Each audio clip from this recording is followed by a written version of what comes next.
একটা পরিত্যক্ত রুম, যার মধ্যে মানুষের মতো কয়েকটি ছায়া দেখা যাচ্ছে। মাথার উপরে 200 ওয়ার্ডের লালচে বাল্ব জ্বলছে। ভালো করে তাকিয়ে দেখতে পারে পুরো রুমটা একদম একটা হসপিটালের মতো সাজিয়ে রাখা হয়েছে। লোকটির জ্ঞান ফিরেছে সেটা দেখে মাসুম বলে ওঠে, আরে আরে আরে বেটার, তোর জ্ঞান ফিরছে। ভাই ভাই, শালা কুত্তার বাচ্চা, শুয়োরের বাচ্চা, জ্ঞান ফিরছে। এটা কি করব ভাই? আরে ওয়েট ওয়েট মাসুম, এই তুই এত উত্তেজিত হচ্ছিস কেন? আস্তে আস্তে। যে আমার স্পেশাল থেরাপি বক্সটা নিয়ে আয় যা, আজ অনেক দিন পর সেটা কাজে লাগবে। জি ভাই, এখনই গিয়ে নিয়ে আসছি। তারপর মাসুম গিয়ে সে বক্সটা আনতে চায়। অন্যদিকে ঈশান কোনো এক অজ্ঞাত ব্যক্তিকে ফোন করে বলে এই পোড়া বাড়িতে চলে আসতে। সে অজ্ঞাত ব্যক্তি আস্তে আস্তে আপনাদের না হয় এই নিয়ে বাড়ির বৈশিষ্ট্যতা একটু জানিয়ে দেয়। এই বাড়িটি পুরো একটা জঙ্গল এলাকার মধ্যে, পুরনো ইংরেজ আমলের। পুরো বাড়িটা পুরনো, মাকড়সা জাল দিয়ে ঘেরা ছিল বাইরেটা, এখনও তেমনি আছে, কিন্তু ভেতরটা যেন পুরো রাজপ্রাসাদের মতো সাজানো, যেন মনে না হয় কোনো রাজপ্রাসাদের থেকে কম কিছু নয়। তবে সে এই একটা রুম সাউন্ডপ্রুফ করে নেয়। যেখানে সে লোকটিকে বেঁধে রেখেছে সে পুরো রুমটি সাউন্ডপ্রুফ। সে এবং পুরো রুমটায় হসপিটালের মতো সাজানো হয়েছে। তারও একটা কারণ আছে, গল্পের সাথে থাকলে জানতে পারবেন। আগে বলে রাখি, এখন গল্পের আসল খেলা শুরু হবে। তারপর মাসুম বক্সটা নিয়ে চলে আসে। অন্যদিকে সে অজ্ঞাত ব্যক্তিটি এসে ঈশানকে জড়িয়ে ধরে আর বলে, ওয়েল ডান মাই সন, ওয়েল ডান। তুমি কি তাহলে তোমার স্বপ্ন পূরণের খুব কাছে? আঙ্কেল, এখন শুধু খেলা হবে। Game is start now. এবার পুরো পঞ্চগড় ডিস্ট্রিক্ট দেখবে আমার পাওয়ার। শুধু পুরো পঞ্চগড় ডিস্ট্রিক্ট নয়, গোটা বাংলাদেশে চলবে আমার রাজত্ব। ঈশান দা গ্রেট মাস্তান। ঈশান ঠিক বলছে। তাহলে তুমি তোমার থেরাপি দিয়ে জিজ্ঞাসাবাদ স্টার্ট করো। এই শালা ওসির বাচ্চাটা, শালা শুয়োরের বাচ্চাটার মুখ থেকে সবকিছু বের করতে হবে। এই শালা শুয়োরের বাচ্চাটা তোমার মায়ের খুনি, আমার মেয়ের খুনি, পুরো সমাজের খুনি। এই শালা শুয়োরের বাচ্চাটাকে আমি নিজের হাতে মারবো। তুমি শুধু এর পেট থেকে কথাগুলো বের করো, কেমন? ততক্ষণে আমি সার্জারির জন্যে সবকিছু রেডি করছি। আপনারা ঠিক ধরেছেন। ওসিকে মিন্টু, জাকের, সাবির, মাসুম এবং তাদের দলের ছেলে পেলে শালা ওসির বাচ্চাকে একটা শপিং মল থেকে খুব টেকনিক্যালিভাবে শালা ওসির বাচ্চাটাকে তুলে নিয়ে আসে। অন্যদিকে সে ব্যক্তিটি বলে ডাক্তার সাহেব সেই ডাক্তারকে চীনে পাঠিয়েছিল। সে ডাক্তার অপারেশনের জন্য টেকনিক্যালি প্রস্তুতি নিচ্ছে। এরই মধ্যে এদিকে ওসি বলে ওঠে, এই তোরা কারা রে? তখন আমার নাকে কে উঠে ধরেছিলিস না? পুরো মাথাটা যেন জেন জেন করছে, চোখ দিয়ে তো ঝাপসা ছাড়া আর কিছুই দেখতে পারছি না মনে হয়। এই তোরা কারা রে? আমাকে এখানে কেন তুলে নিয়ে এসেছিস? কেন রে, তোর কি খুব জানার ইচ্ছা করছে? তাহলে শোন, গরু জবাই হতে দেখছিস কোনোদিন? দেখছি তো, দেখবো না কেন? ও আচ্ছা, আমি তো ভেবেছিলাম তুই দেখিসনি। আচ্ছা যাই হোক, তাহলে শোন, গরু যেভাবে জবাই করে ঠিক আজকে তোকেও জবাই করা হবে রে। তারপর তোর শরীর থেকে চামড়া ছাড়াবো আমরা। তারপর তোর শরীরের মাংস পিস পিস করে কেটে রাস্তার কুকুরদের খাওয়াবো। এবার বুঝছিস? ও আচ্ছা, এই ব্যাপার তাহলে। কি কি তোরা আমাকে জবাই করবি মানে? তোরা কি বলছিস এসব? তোরা জানিস তোরা কাকে তুলে নিয়ে এসেছিস? আমি হলাম পাটোয়ারি, পঞ্চগড় ডিস্ট্রিক্টের সেই অশ্রী রে, সেই অশ্রী যার নাম শুনলে সাধারণ মানুষ প্যান্ট ইস্যু করে, বুঝলি? আর তোরা আসিস আমার সাথে পাঙ্গা নিতে? ওসির এরকম কথা শুনে সেখানে দাঁড়িয়ে থাকা সবার মাথা গরম হয়ে যায়। তাদের মধ্যে থেকে জাকির গিয়ে সোজা ওসির বুক বরাবর একটা লাথি মারে। ওসি লাথি খেয়ে যেন 5 গজ দূরে গিয়ে ছিটকে পড়ে চেয়ার সমেত। তখন ঈশান বলে ওঠে, আরে জাকের, তুই তাকে মারলি কেন? তাকে বলতে দে না, একটু বলতে দে। আরে তুই দেখিস নি ঈদের সময় গরুকে জবাই করার আগে গরু কত হাম্বা হাম্বা করে ডাকে? ঠিক তেমনই করে না হয় এই অসির একটু ঘেউ ঘেউ শুনি, তারপর শুনবো তার গগন কাঁপানো চিৎকারের আওয়াজ। কি বলিস তোরা? ঈশান এটা বলার সাথে সাথে সেখানে সবাই হাসতে শুরু করে। অন্যদিকে ঈশানের মুখে এমন কথা শুনে ওসির যেন যায় যায় অবস্থা, মনে হয় যেন প্যান্টেই সেরে ফেলবে এখনই, কিন্তু অনেক কষ্ট করে চেপে রেখেছে। কতক্ষণ এভাবে রাখবে? একটা না একটা সময় তো অবশ্যই সেরে ফেলবে। অন্যদিকে ডাক্তার সাহেবও চলে আসে। তার সকল কাজকর্ম গুছিয়ে সবাই ডাক্তার সাহেবের জন্য অপেক্ষা করছিল। যেহেতু ডাক্তার সাহেব চলে এসেছে তাই ঈশান বলে ওঠে, হ্যাঁ মিন্টু, চেয়ারটা প্লাস বক্সটা একটু আমার কাছে এনে দে। আমি তাহলে এবার শুরু করি আঙ্কেল। যেহেতু চলে এসেছে, কি বলে আঙ্কেল? শুরু করো ঈশান, শুরু করো। তারপর মিন্টু গিয়ে ঈশানকে একটা চেয়ারের পার্স থেকে বক্সটা নিয়ে আসতে দেয়। অন্যদিকে ডাক্তার সাহেব একটা চেয়ার টেনে ওসির সামনে বসে। সবাই যেন ভয়ে শেষ, কেননা ঈশান কোনো কিছু শুরু করার আগেই একটা মুচকি হাসি দেয়। সবাই জানে এই হাসির মানে কি। তারপর ঈশান বক্সটা খুলে জিনিসগুলো উলটপালট করতে থাকে। বক্সের মধ্যে থাকা জিনিসগুলো দেখে ওসি ভয়ে প্যান্টে কাজ সেরে ফেলে। তা দেখে মিন্টু গিয়ে তাদের স্বজনের জন্য কানে দেওয়ার হেডফোন নিয়ে আসে এবং সেই হেডফোনগুলো মিন্টু, জাকের, মাসুম, সাব্বির, ডাক্তার তারা 5 জন কানে দেয়, শুধু ঈশান বাদে, কেননা তারা জানে ওসির চিৎকার না শুনলে ঈশানের মাথা ঠান্ডা হবে না। তারপর ঈশান বক্স থেকে একটা হাতুড়ি প্লাস 4টা লোহা বের করে ফ্লোরের মধ্যে রাখে। তা দেখে সেখানে সবাই থাকা অবস্থায় সে তো ভয়ে কান্না করে ফেলেছে। আর আর এসব কি করছিস তোরা? কি চাই টাকা? কত টাকা চাই বল, আমি তোকে দেব, তারপর আমাকে ছেড়ে দেব। ওসির এরকম কথা শুনে ঈশানের মেজাজটা খারাপ হয়ে যায়। তাই পকেট থেকে একটা রুমাল বের করে ওসির মুখে ভরে দেয়। ওসির হাজারো কথা বোঝে, কিন্তু তার কথা কারো কানে আসে না।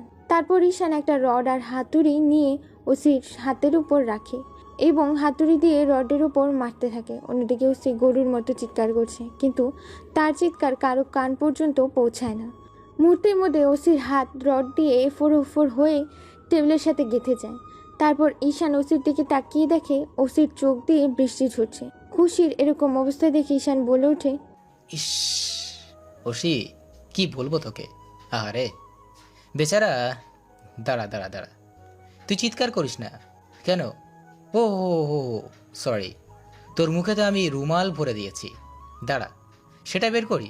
তারপর ঈশান ওসির মুখ থেকে রুমালটা বের করে আবারও হাতুড়ি দিয়ে রড হাতে পায়ে গেঁথে দেয়, পা দিয়ে ফুলের সাথে গেঁথে দেয় আর হাত বেডের সাথে গেঁথে যায় টেবিলের উপর। এরকম অত্যাচার যেন ওসি জীবন যায়। ওসি শুধু ও মা গো, ও বাবা গো, আমাকে বাঁচাও, কে আছো, আমাকে বাঁচাও। এবার ঠিক আছে, এবার তো চিৎকার আমার কানে এসে পৌঁছাচ্ছে। প্লিজ আমাকে ছেড়ে দে, তুই বাপ, তুই আমার মা, তুই আমার বউয়ের স্বামী, তবু আমাকে ছেড়ে দে প্লিজ। আমি আর নিতে পারছি না তোর এই অত্যাচার। আচ্ছা ঠিক আছে, তোকে ছেড়ে দিব। তার আগে তোকে যা যা প্রশ্ন করব তার সঠিক সঠিক উত্তর দিবি। তুই আমার বাপ, তোর যা জানার আছে আমাকে বল, আমি সব উত্তর দেবো, তবু প্লিজ আমাকে ছেড়ে দে। ঈশান পেছনে তাকিয়ে দেখে সবার কানে হেডফোন লাগানো। তাই ঈশান সবাইকে ইশারায় বলে হেডফোন খুলতে। তারপর তারা সবাই হেডফোন খুলে এবং ঈশান বলতে শুরু করে, দেখ, তোকে যা যা প্রশ্ন করব তার সঠিক সঠিক উত্তর দিবি, না হলে এর চেয়েও তোকে ভয়ঙ্কর থেরাপি দিব। নাম্বার 1, কত টাকার বিনিময়ে তুই ইউসুফ আর আওনার ওর পুরো পরিবারের সাথে হাত মিলিয়েছিস? নাম্বার 2, সেদিন কার কথায় নিরপরাধ মানুষদের ধরে নিয়ে গেছিস? নাম্বার 3, কেন সেদিন ঈশানের নামে মিথ্যা কেস করেছিলি? নাম্বার 4, ঈশানের বাবা আমাকে কেন হত্যা করেছিস? নাম্বার 5, আর আজ পর্যন্ত কতগুলো অন্যায় করেছিস তার পরের গল্পটা খুলে বল। দেখ, আমি এসবে কিছুই জানি না, তারা শুধু আমাকে টাকা দিত, আমি শুধু তাদের সাপোর্ট করি, আমিও তাদের সাপোর্ট করতাম, তাদের কোনো প্রকার বিপদ হলে তাদেরকে আমি প্রোটেক্ট করতাম, আমি শুধু এটুকুই জানি। ওসির মুখ থেকে কথাগুলো শুনে ঈশানের রাগে মাথা ফেটে যাচ্ছে। তাই বক্স থেকে একটা চাকু বের করে ওসির হাতে এক নাগাড়ে গেঁথে দিতে থাকে। ওসি শুধু আহ, ও ও মা গো, বাবা গো। ওসির এরকম চিৎকারে যেন পুরো সাইলেন্ট রুমটা থরথর করে কাঁপছে, কেননা ভেতরের আওয়াজ তো ভেতরেই থেকে যাচ্ছে। ওসির এরকম চিৎকার বাহিরে বের হচ্ছে না, কারণ রুমটা সাউন্ড প্রুফ। ওসি কাঁদতে কাঁদতে বলতে থাকে, এই দাঁড়া দাঁড়া বলছি, দেখ দেখ, আমি অনেক টাকার বিনিময়ে তাদের সাথে হাত মিলেছি, তোকে বিনা দোষে তোদের এলাকায় মানুষকে তুলে নিয়ে গেছি, তোর নামে মিথ্যা কেস করেছি, তোর বাবা মাকে হত্যা করতে তাদেরকে সাহায্য করেছি, এবং আমি আমার জীবনে অনেক অন্যায় করেছি যা বলার বাইরে।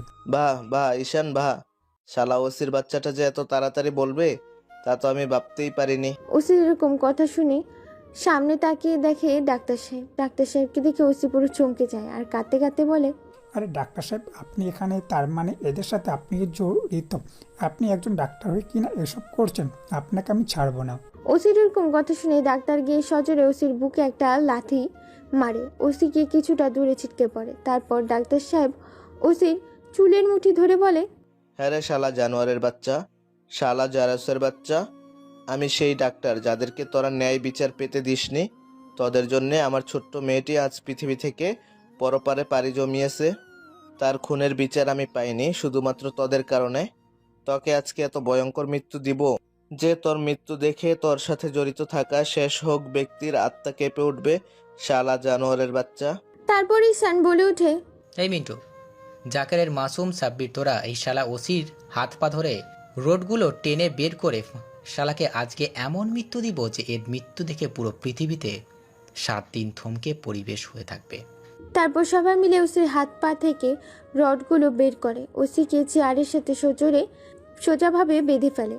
আপনাদের জানার ইচ্ছা করছে তাই না, কে এই ডাক্তার আর কেনই বা তার মেয়েকে খুন করা হয়েছে আর কীভাবেই বা করা হয়েছে? চলুন তাহলে ফ্ল্যাশব্যাক থেকে একটু ঘুরিয়ে আনি। ওনার নাম হচ্ছে ডক্টর শালুকে। তিনি একজন দেশের টপ ডাক্তার। তিনি ফরেন্সিক ল্যাবরেটরিতে লাশের পরীক্ষা নিরীক্ষা করে। ওনার 2টি মেয়ে আছে। বড় মেয়ের নাম মিথিলা, ছোট মেয়ের নাম মুন্নি। আজ মিথিলা লন্ডন যাচ্ছে। সেখান থেকেই মিথিলা পড়াশোনা শেষ করে দেশে ফিরবে, তাই সে লন্ডনে চলে যায়। অন্যদিকে সেখানে থেকে মুন্নি আর ওর বাবা চলে আসে বাড়িতে। পরের দিন মুন্নিকে তার বাবা স্কুলে পৌঁছে দেয় এবং তার বাবা ফরেন্সিক ল্যাবরেটরিতে চলে যায়। মানে স্কুল ছুটি হয় 4টায়। স্কুল ছুটি হয়ে যে যার মতো বাসায় চলে গেছে। কলেজ গেটের সামনে মুন্নি এখনও দাঁড়িয়েছে তার বাবার আশায়। হঠাৎ ওঝুম সুরে বৃষ্টি শুরু হয়। এত বৃষ্টি হচ্ছিল যে মুন্নি সেখানে আর দাঁড়িয়ে থাকতে না পেরে নিজ বাসার উদ্দেশ্যে হাঁটা দেয়। অন্যদিকে মুন্নির বাবাও রওনা দেয় মুন্নিকে নিয়ে আসার জন্য। মুন্নি রাস্তার পাশ দিয়ে হেঁটে যাচ্ছে। হঠাৎ কোথা থেকেই যেন একটা কালো রঙের কার তার সামনে আসে এবং মুন্নিকে জোরপূর্বক তুলে নিয়ে যায়। অন্যদিকে মুন্নির বাবা স্কুলের গেটের সামনে এসে দেখে তার মেয়ে নেই, তাই সে দারোয়ানকে জিজ্ঞাসা করে, আচ্ছা, এখানে মুন্নি কি দাঁড়িয়েছিল? আপনি কি তাকে দেখেছেন? মুন্নি মামানি তো এখানে দাঁড়িয়েছিল, বৃষ্টি হওয়ার পরেও ছিল, কিন্তু হঠাৎ সে এখান থেকে চলে যায়। আমি তাকে আমার সাথে থাকতে বলেছিলাম, কিন্তু সে বলল সে নিজেই বাসায় চলে যেতে পারবে, তাই সে চলে যায়। কি সে একাই বাসায় চলে গেছে? ও মাই গড। অন্যদিকে মুনিকে খুঁজতেই তার বাবা তোলপাড় লাগিয়ে দেয়, কিন্তু মুনিকে খুঁজে পাওয়া যাচ্ছে না। এদিকে মুনিকে একটা পরিত্যক্ত বাসায় রুমের ভিতর আটকে রাখা হয়। মুনির জ্ঞান ফিরতেই সে দেখে তার সামনে 3টি ছেলে দাঁড়িয়ে আছে। মুনি তাদেরকে দেখে বলে, তোমরা কারা? ভাইয়া আর আমাকে এখানে তুলে নিয়ে এসেছো কেন? আমি বাড়ি যাব, আমাকে বাড়িতে পৌঁছে দাও প্লিজ। আরে খুকি, বাড়িতে যাবে তার আগে আমাদের একটু মজা দিতে দাও। মজা মানে? ঠিক বুঝতে পারলাম না ভাইয়া। মানে হলো তোমাকে দিয়ে এখন আমরা যৌবন সুখ নেব, যা একমাত্র তুমি আমাদেরকে দিতে পারবে। প্লিজ ভাইয়া, আমাকে ছেড়ে দিন। আমি তো আপনাদের বোনের মতো, আমাকে প্লিজ বাড়িতে যেতে দিন। ওই চুপ বলছিস, চুপ। মুন্না, তুই আগে শুরু করবি না আমরা? আরে তোরা থাম, আগে আমি সুখটা নিই, তারপর না হয় তোরা নিস। ওকে বন্ধু, ঠিক আছে, তুই তাহলে তোর কাজ কর, আমরা বাইরে ওয়েট করছি। এই বলে আকাশ আর তানভীর বাইরে চলে যায়। মুন্না মুন্নির উপর ঝাঁপিয়ে পড়ে তার শরীরের চাহিদা মেটানোর জন্য। এভাবে তারা একে একে মুন্নির উপর শারীরিক অত্যাচার চালায়। প্রায় একদিন এভাবেই কেটে যায়। অন্যদিকে ডাক্তার সাহেব মুন্নিকে খুঁজে না পেয়ে পাগলের মতো হয়ে যায় পুলিশ স্টেশনে। পুলিশকে জানায়, ইন্সপেক্টর, আমি আমার মেয়েকে খুঁজে পাচ্ছি না, প্লিজ আমার মেয়েকে খুঁজে বের করুন। আজ একদিন হয়ে গেল, অথচ আমার মেয়ের কোনো খোঁজ খবরই পাচ্ছি না। যত তাড়াতাড়ি সম্ভব আপনারা তাকে খুঁজে বের করার চেষ্টা করুন। দেখুন স্যার, আপনি যেহেতু ডায়েরি করেছেন, সেক্ষেত্রে আমরা অবশ্যই আপনার মেয়েকে খুঁজে বের করার চেষ্টা করছি। আমাদের একটু সময় দিন। অন্যদিকে মুনি তাদের 3জনের এরকম অমানবিক শারীরিক অত্যাচার সহ্য করতে না পেরে সেখানেই শেষ নিঃশ্বাস ফেলে, অর্থাৎ মুনি সেখানেই মারা যায়। তারপর তানভীর কিছুক্ষণ পর লক্ষ্য করে মুনির শরীর আর নড়াচড়া করছে না, তাই তানভীর বলে ওঠে, ওই মুন্না, এদিকে একটু আয়। দেখ, মেয়েটার শরীর আর নড়াচড়া করছে না, মরে গেল না তো? তানভীরের এরকম কথা শুনে সেখানে মুন্নার আকাশ চমকে যায়। দূরে তানভীরের কাছে গিয়ে মুন্নির শরীরে হাত দিয়ে দেখে মুন্নি আর বেঁচে নেই। তারপর মুন্না বলে ওঠে, আরে এত মরে গেছে, এখন কি হবে? আমরা কি এখন কি করব? আমরা তো পুরো ফেসে গেলাম, ভাবতে হবে। আরে ইয়ার, তুই এত ভাবছিস কেন? আমাদের কিছুই হবে না। আমাদের বাচ্চা তোরা এত বড় মানুষ, আমাদেরকে কিছুই হতে দিবে না। তোরা শুধু শুধু চিন্তা করিস। একটা কাজ করি, এই মেয়েটার দেহটাকে পুলিশ স্টেশনের সামনে ফেলে দিয়ে পালিয়ে যাই। আকাশ, তুই ঠিক বলেছিস, এটাই করতে হবে। মুন্না, চ, এই লাশটা গিয়ে পুলিশ স্টেশনের সামনে ফেলে দিয়ে আমরা পালিয়ে যাই। ওকে ঠিক আছে, তোরা তাহলে লাশটা তোল, আমি গাড়ি বের করছি। এরপর তারা তিনজন মিলে মুন্নির দেহটাকে পুলিশ স্টেশনের সামনে ফেলে দিয়ে পালানোর সময় পুলিশ তাদের তিনজনকে ধরে ফেলে আর গ্রেফতার করে সাথে সাথে ডাক্তার সাহেবকে ফোন করে থানায় আসতে বলে। ডাক্তার সাহেব পুলিশ স্টেশনে এসে যায় বলে, কোথায় কোথায় আমার মেয়ে? ইন্সপেক্টর, আমার মেয়ে কোথায়? স্যার, উত্তেজিত হবেন না। আপনার মেয়েকে যারা কিডন্যাপ করেছিল তাদেরকে আটক করেছি। তারা 3 জন ছিল। আর আমরা দুঃখের সাথে জানাচ্ছি যে আপনার মেয়ে আমার মেয়ে মানে আমার মেয়ে কি হয়েছে ইন্সপেক্টর? বলুন তাড়াতাড়ি প্লিজ, আমার মেয়ের কি হয়েছে? দেখুন স্যার, আপনার মেয়েকে হত্যা করা হয়েছে এবং হত্যা করার পর ছেলে 3টে আপনার মেয়ের লাস্ট পুলিশ স্টেশনের সামনে ফেলে যেতে চাইছিল। তখন আমরা তাদেরকে দেখে ধরে ফেলি। আর ছেলে 3টি হচ্ছে একজন চেয়ারম্যানের শালা, আর একজন হচ্ছে ওসি ভাগনা, আর একজন হচ্ছে এমপি ছেলে। তারা 3 জন মিলে আপনার মেয়েকে রেপ করেছে। আমার মনে হয় না স্যার, আপনি তাদের সাথে পেরে উঠবেন, কেননা 3 জন হচ্ছে প্রভাবশালী মানুষ। মানে আমার মেয়েকে তারা রেপ করে মেরে ফেলেছে আর আমার মেয়ের খুনের কোনো বিচার হবে না? মানে ইন্সপেক্টর আপনি কি বলছেন? এর শেষ আমি দেখে ছাড়বো। এর মধ্যে জর্জ সাথে 2 উকিল এসে তাদের 3 জনের জামিন করে নিয়ে চলে যায়। তা দেখে পুলিশ ইন্সপেক্টর বলে ওঠে, কি স্যার, বললাম না আপনি তাদের সাথে পেরে উঠবেন না। ঠিক তাই হলো তো, আপনার চোখের সামনে ভ্যাং ভ্যাং করে তাদের 3 জনকে জামিন করে নিয়ে চলে গেল, আর আপনি কিছুই করতে পারলেন না। আমি কি করে বলি স্যার তাদের সাথে সত্রামি না করে আপনার বড় মেয়ের এবং আপনার জীবনের ঝুঁকি না পেরে যা হয়েছে তা চুপচাপ মেনে নিন। ওদের বিচার না হয় আল্লাহই করবে। ইন্সপেক্টর, আপনি ঠিক বলছেন, কিন্তু এর প্রতিশোধ আমি নিবই নিব। ডাক্তার সাহেব, আপনার যদি কোনো সাহায্য লাগে তো বলবেন এমন। ওকে। তারপর ডাক্তার সাহেব মুন্নির লাশটাকে ফরেন্সিক ল্যাবে নিয়ে যায় পরীক্ষা নিরীক্ষা করার জন্য, যে তার মেয়েকে কিভাবে অত্যাচার নির্যাতন করা হয়েছে। পরীক্ষা নিরীক্ষা করে ভবিষ্যতের জন্য তিনি একটা মুন্নির নামে রিপোর্ট তৈরি করে রাখেন, কিভাবে তাকে হত্যা করা হয়েছিল তারপর তিনি এলাকার মানুষের সাহায্যে তার মেয়ের মানে মুন্নির দাফন কাজ সম্পূর্ণ করেন। এই ছিল ডাক্তার সাহেবের মেয়ে মুন্নির অতীতের জীবন কাহিনী। তো ফ্ল্যাশব্যাক ওভার, এখন বর্তমানে ফেরা যাক। ওসিকে এতক্ষণ চেয়ারের সাথে বেঁধে রাখা হয়েছিল, কিন্তু এখন তাকে একটা সার্জারি রুমে নিয়ে যায়। সেখানে আছে ডাক্তার ঈশান, মিন্টু, মাসুম, জাকির, সাব্বির। তারপর ওসিকে বেডে শুয়ে দেয়, সাথে মুখ ও হাত পা বেডের সাথে বেঁধে ফেলে। তারপর ঈশান বলে ওঠে, আঙ্কেল, এই শালা ওসির চোখ, কিডনি, লিভার সব বের করে ফেলো। তারপর শালা কুত্তার বাচ্চাটিকে গরুর মতো করে জবাই করব। ঈশান, আমি এখনই শুরু করছি। এরপর ডাক্তার ওসির চোখ, কিডনি, লিভার আরও বিভিন্ন অঙ্গ প্রত্যঙ্গ বের করে নেয়। তারপর শরীর থেকে ওসির পুরো রক্ত বের করে নেয়। এখন ওসি যে বেঁচে থেকেও মৃত লাশ হয়ে গেছে। ওসিকে দেখে বলে ওঠে, প্লিজ তোমরা আমাকে ছেড়ে দাও, আমি আর কোনো দিন অন্যায় করব না, তোমরা আমাকে মাফ করে দাও। ওসির কথা শুনে ঈশান বলে ওঠে, মিন্টু, এই শালা কুত্তার বাচ্চাটিকে ফ্লোরে ফেল, হাত পাগুলো বেঁধে ফেল। কিরে সাব্বির, মাসুম, জাকের, তোদের কি আলাদা করে নিমন্ত্রণ করতে হবে নাকি? ঈশানের কথা শুনে সবাই ওসির হাত পা বেঁধে ফেলে এবং ওসিকে সবাই চেপে ধরে। তারপর ঈশান একটা বড় গরু জবাই করা ছুরি দিয়ে ওসির গলায় ধরে আর বলে, আব্বা মা, আমি তোমাদের খুনের প্রথম আসামিটিকে আজ আল্লাহর নামে উৎসর্গ করব। আল্লাহ, তুমি আমাকে মাফ করে দিও। আল্লাহু আকবার। এটা বলার সাথে সাথেই ঈশান ওসিকে গরু জবাই করার মতো করে কোরবানি করে। ওসি সেখানে ছটফট করতে করতে মৃত্যুর স্বাদ গ্রহণ করে। ওসিকে জবাই করে ঠিকই, কিন্তু ওসির শরীর থেকে কোনো রক্ত বের হয় না, কারণ ঈশান আগেই ওসির শরীর থেকে রক্ত বের করে নেয়। তারপর ঈশান ডাক্তার কুড়াল ও চাপাতি নিয়ে কুপিয়ে কুপিয়ে তাদের রাগ নিয়ন্ত্রণ করে। কিছুক্ষণ পর ঈশান বলে ওঠে, মিন্টু, মাসুম, জাকের, সাব্বির, শোন, জানোয়ারের বাচ্চাটিকে আদর্শ মহিলা ডিগ্রি কলেজের 3 তলা ভবনের উপরে ঝুলিয়ে রাখবি, তাও আবার উলঙ্গ করে। এক পুরুষত্ব লিঙ্গ কেটে ফেলবি আর কপালে একটা আমার চিহ্ন এঁকে দিবি। আর এই ইসমাইল বোলটা লাশের পকেটে রেখে দিবি। কি বললাম মনে থাকবে তো? আর দেরি না করে এখনই কাজ করে লেগে যা। ঠিক আছে বস, আমরা এখনই কাজে লেগে পড়ছি বস। আর কাউকে তুলে আনতে হবে কি?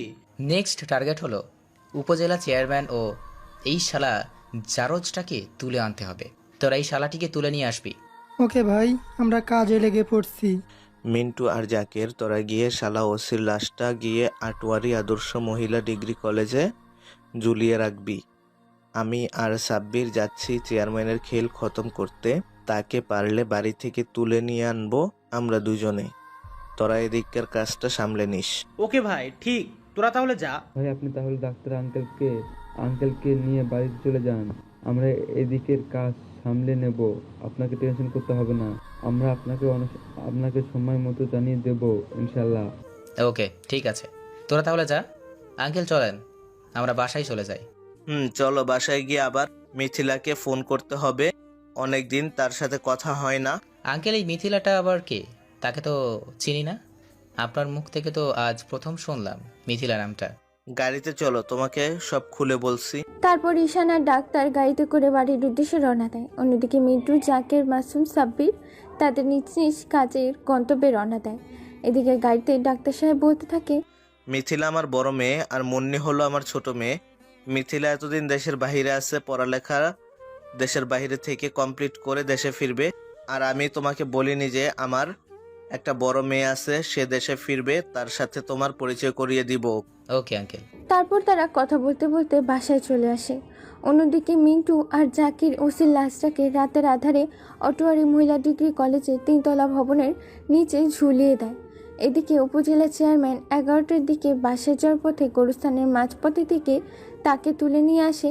সেই পুরো বাড়িতেই এনে চেয়ারের সাথে বেঁধে ফেলে। তারপর তারা ঈশানকে ফোন করে বলে, হ্যালো, আসসালামু আলাইকুম ভাই। আমরা চেয়ারম্যানকে তুলে নিয়ে এসেছি, এটা এখন আটকে কি করব? তোরা এত তাড়াতাড়ি শালাটাকে কিভাবে তুলে আনতে পারলি? ওকে, ঠিক আছে।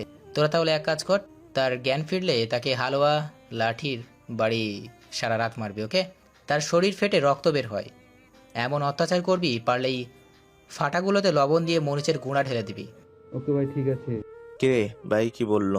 তারপর ঈশান যা যা বললো তা সব মাসুমকে বলল। তারপর তারা চেয়ারম্যানের চোখে পানি ছিটিয়ে জ্ঞান ফেরায়। জ্ঞান ফেরাতে চেয়ারম্যান বলে ওঠে, কে তোরা, আর আমাকে এমনভাবে মাঝপথ থেকে তুলে নিয়ে আসলি কেন?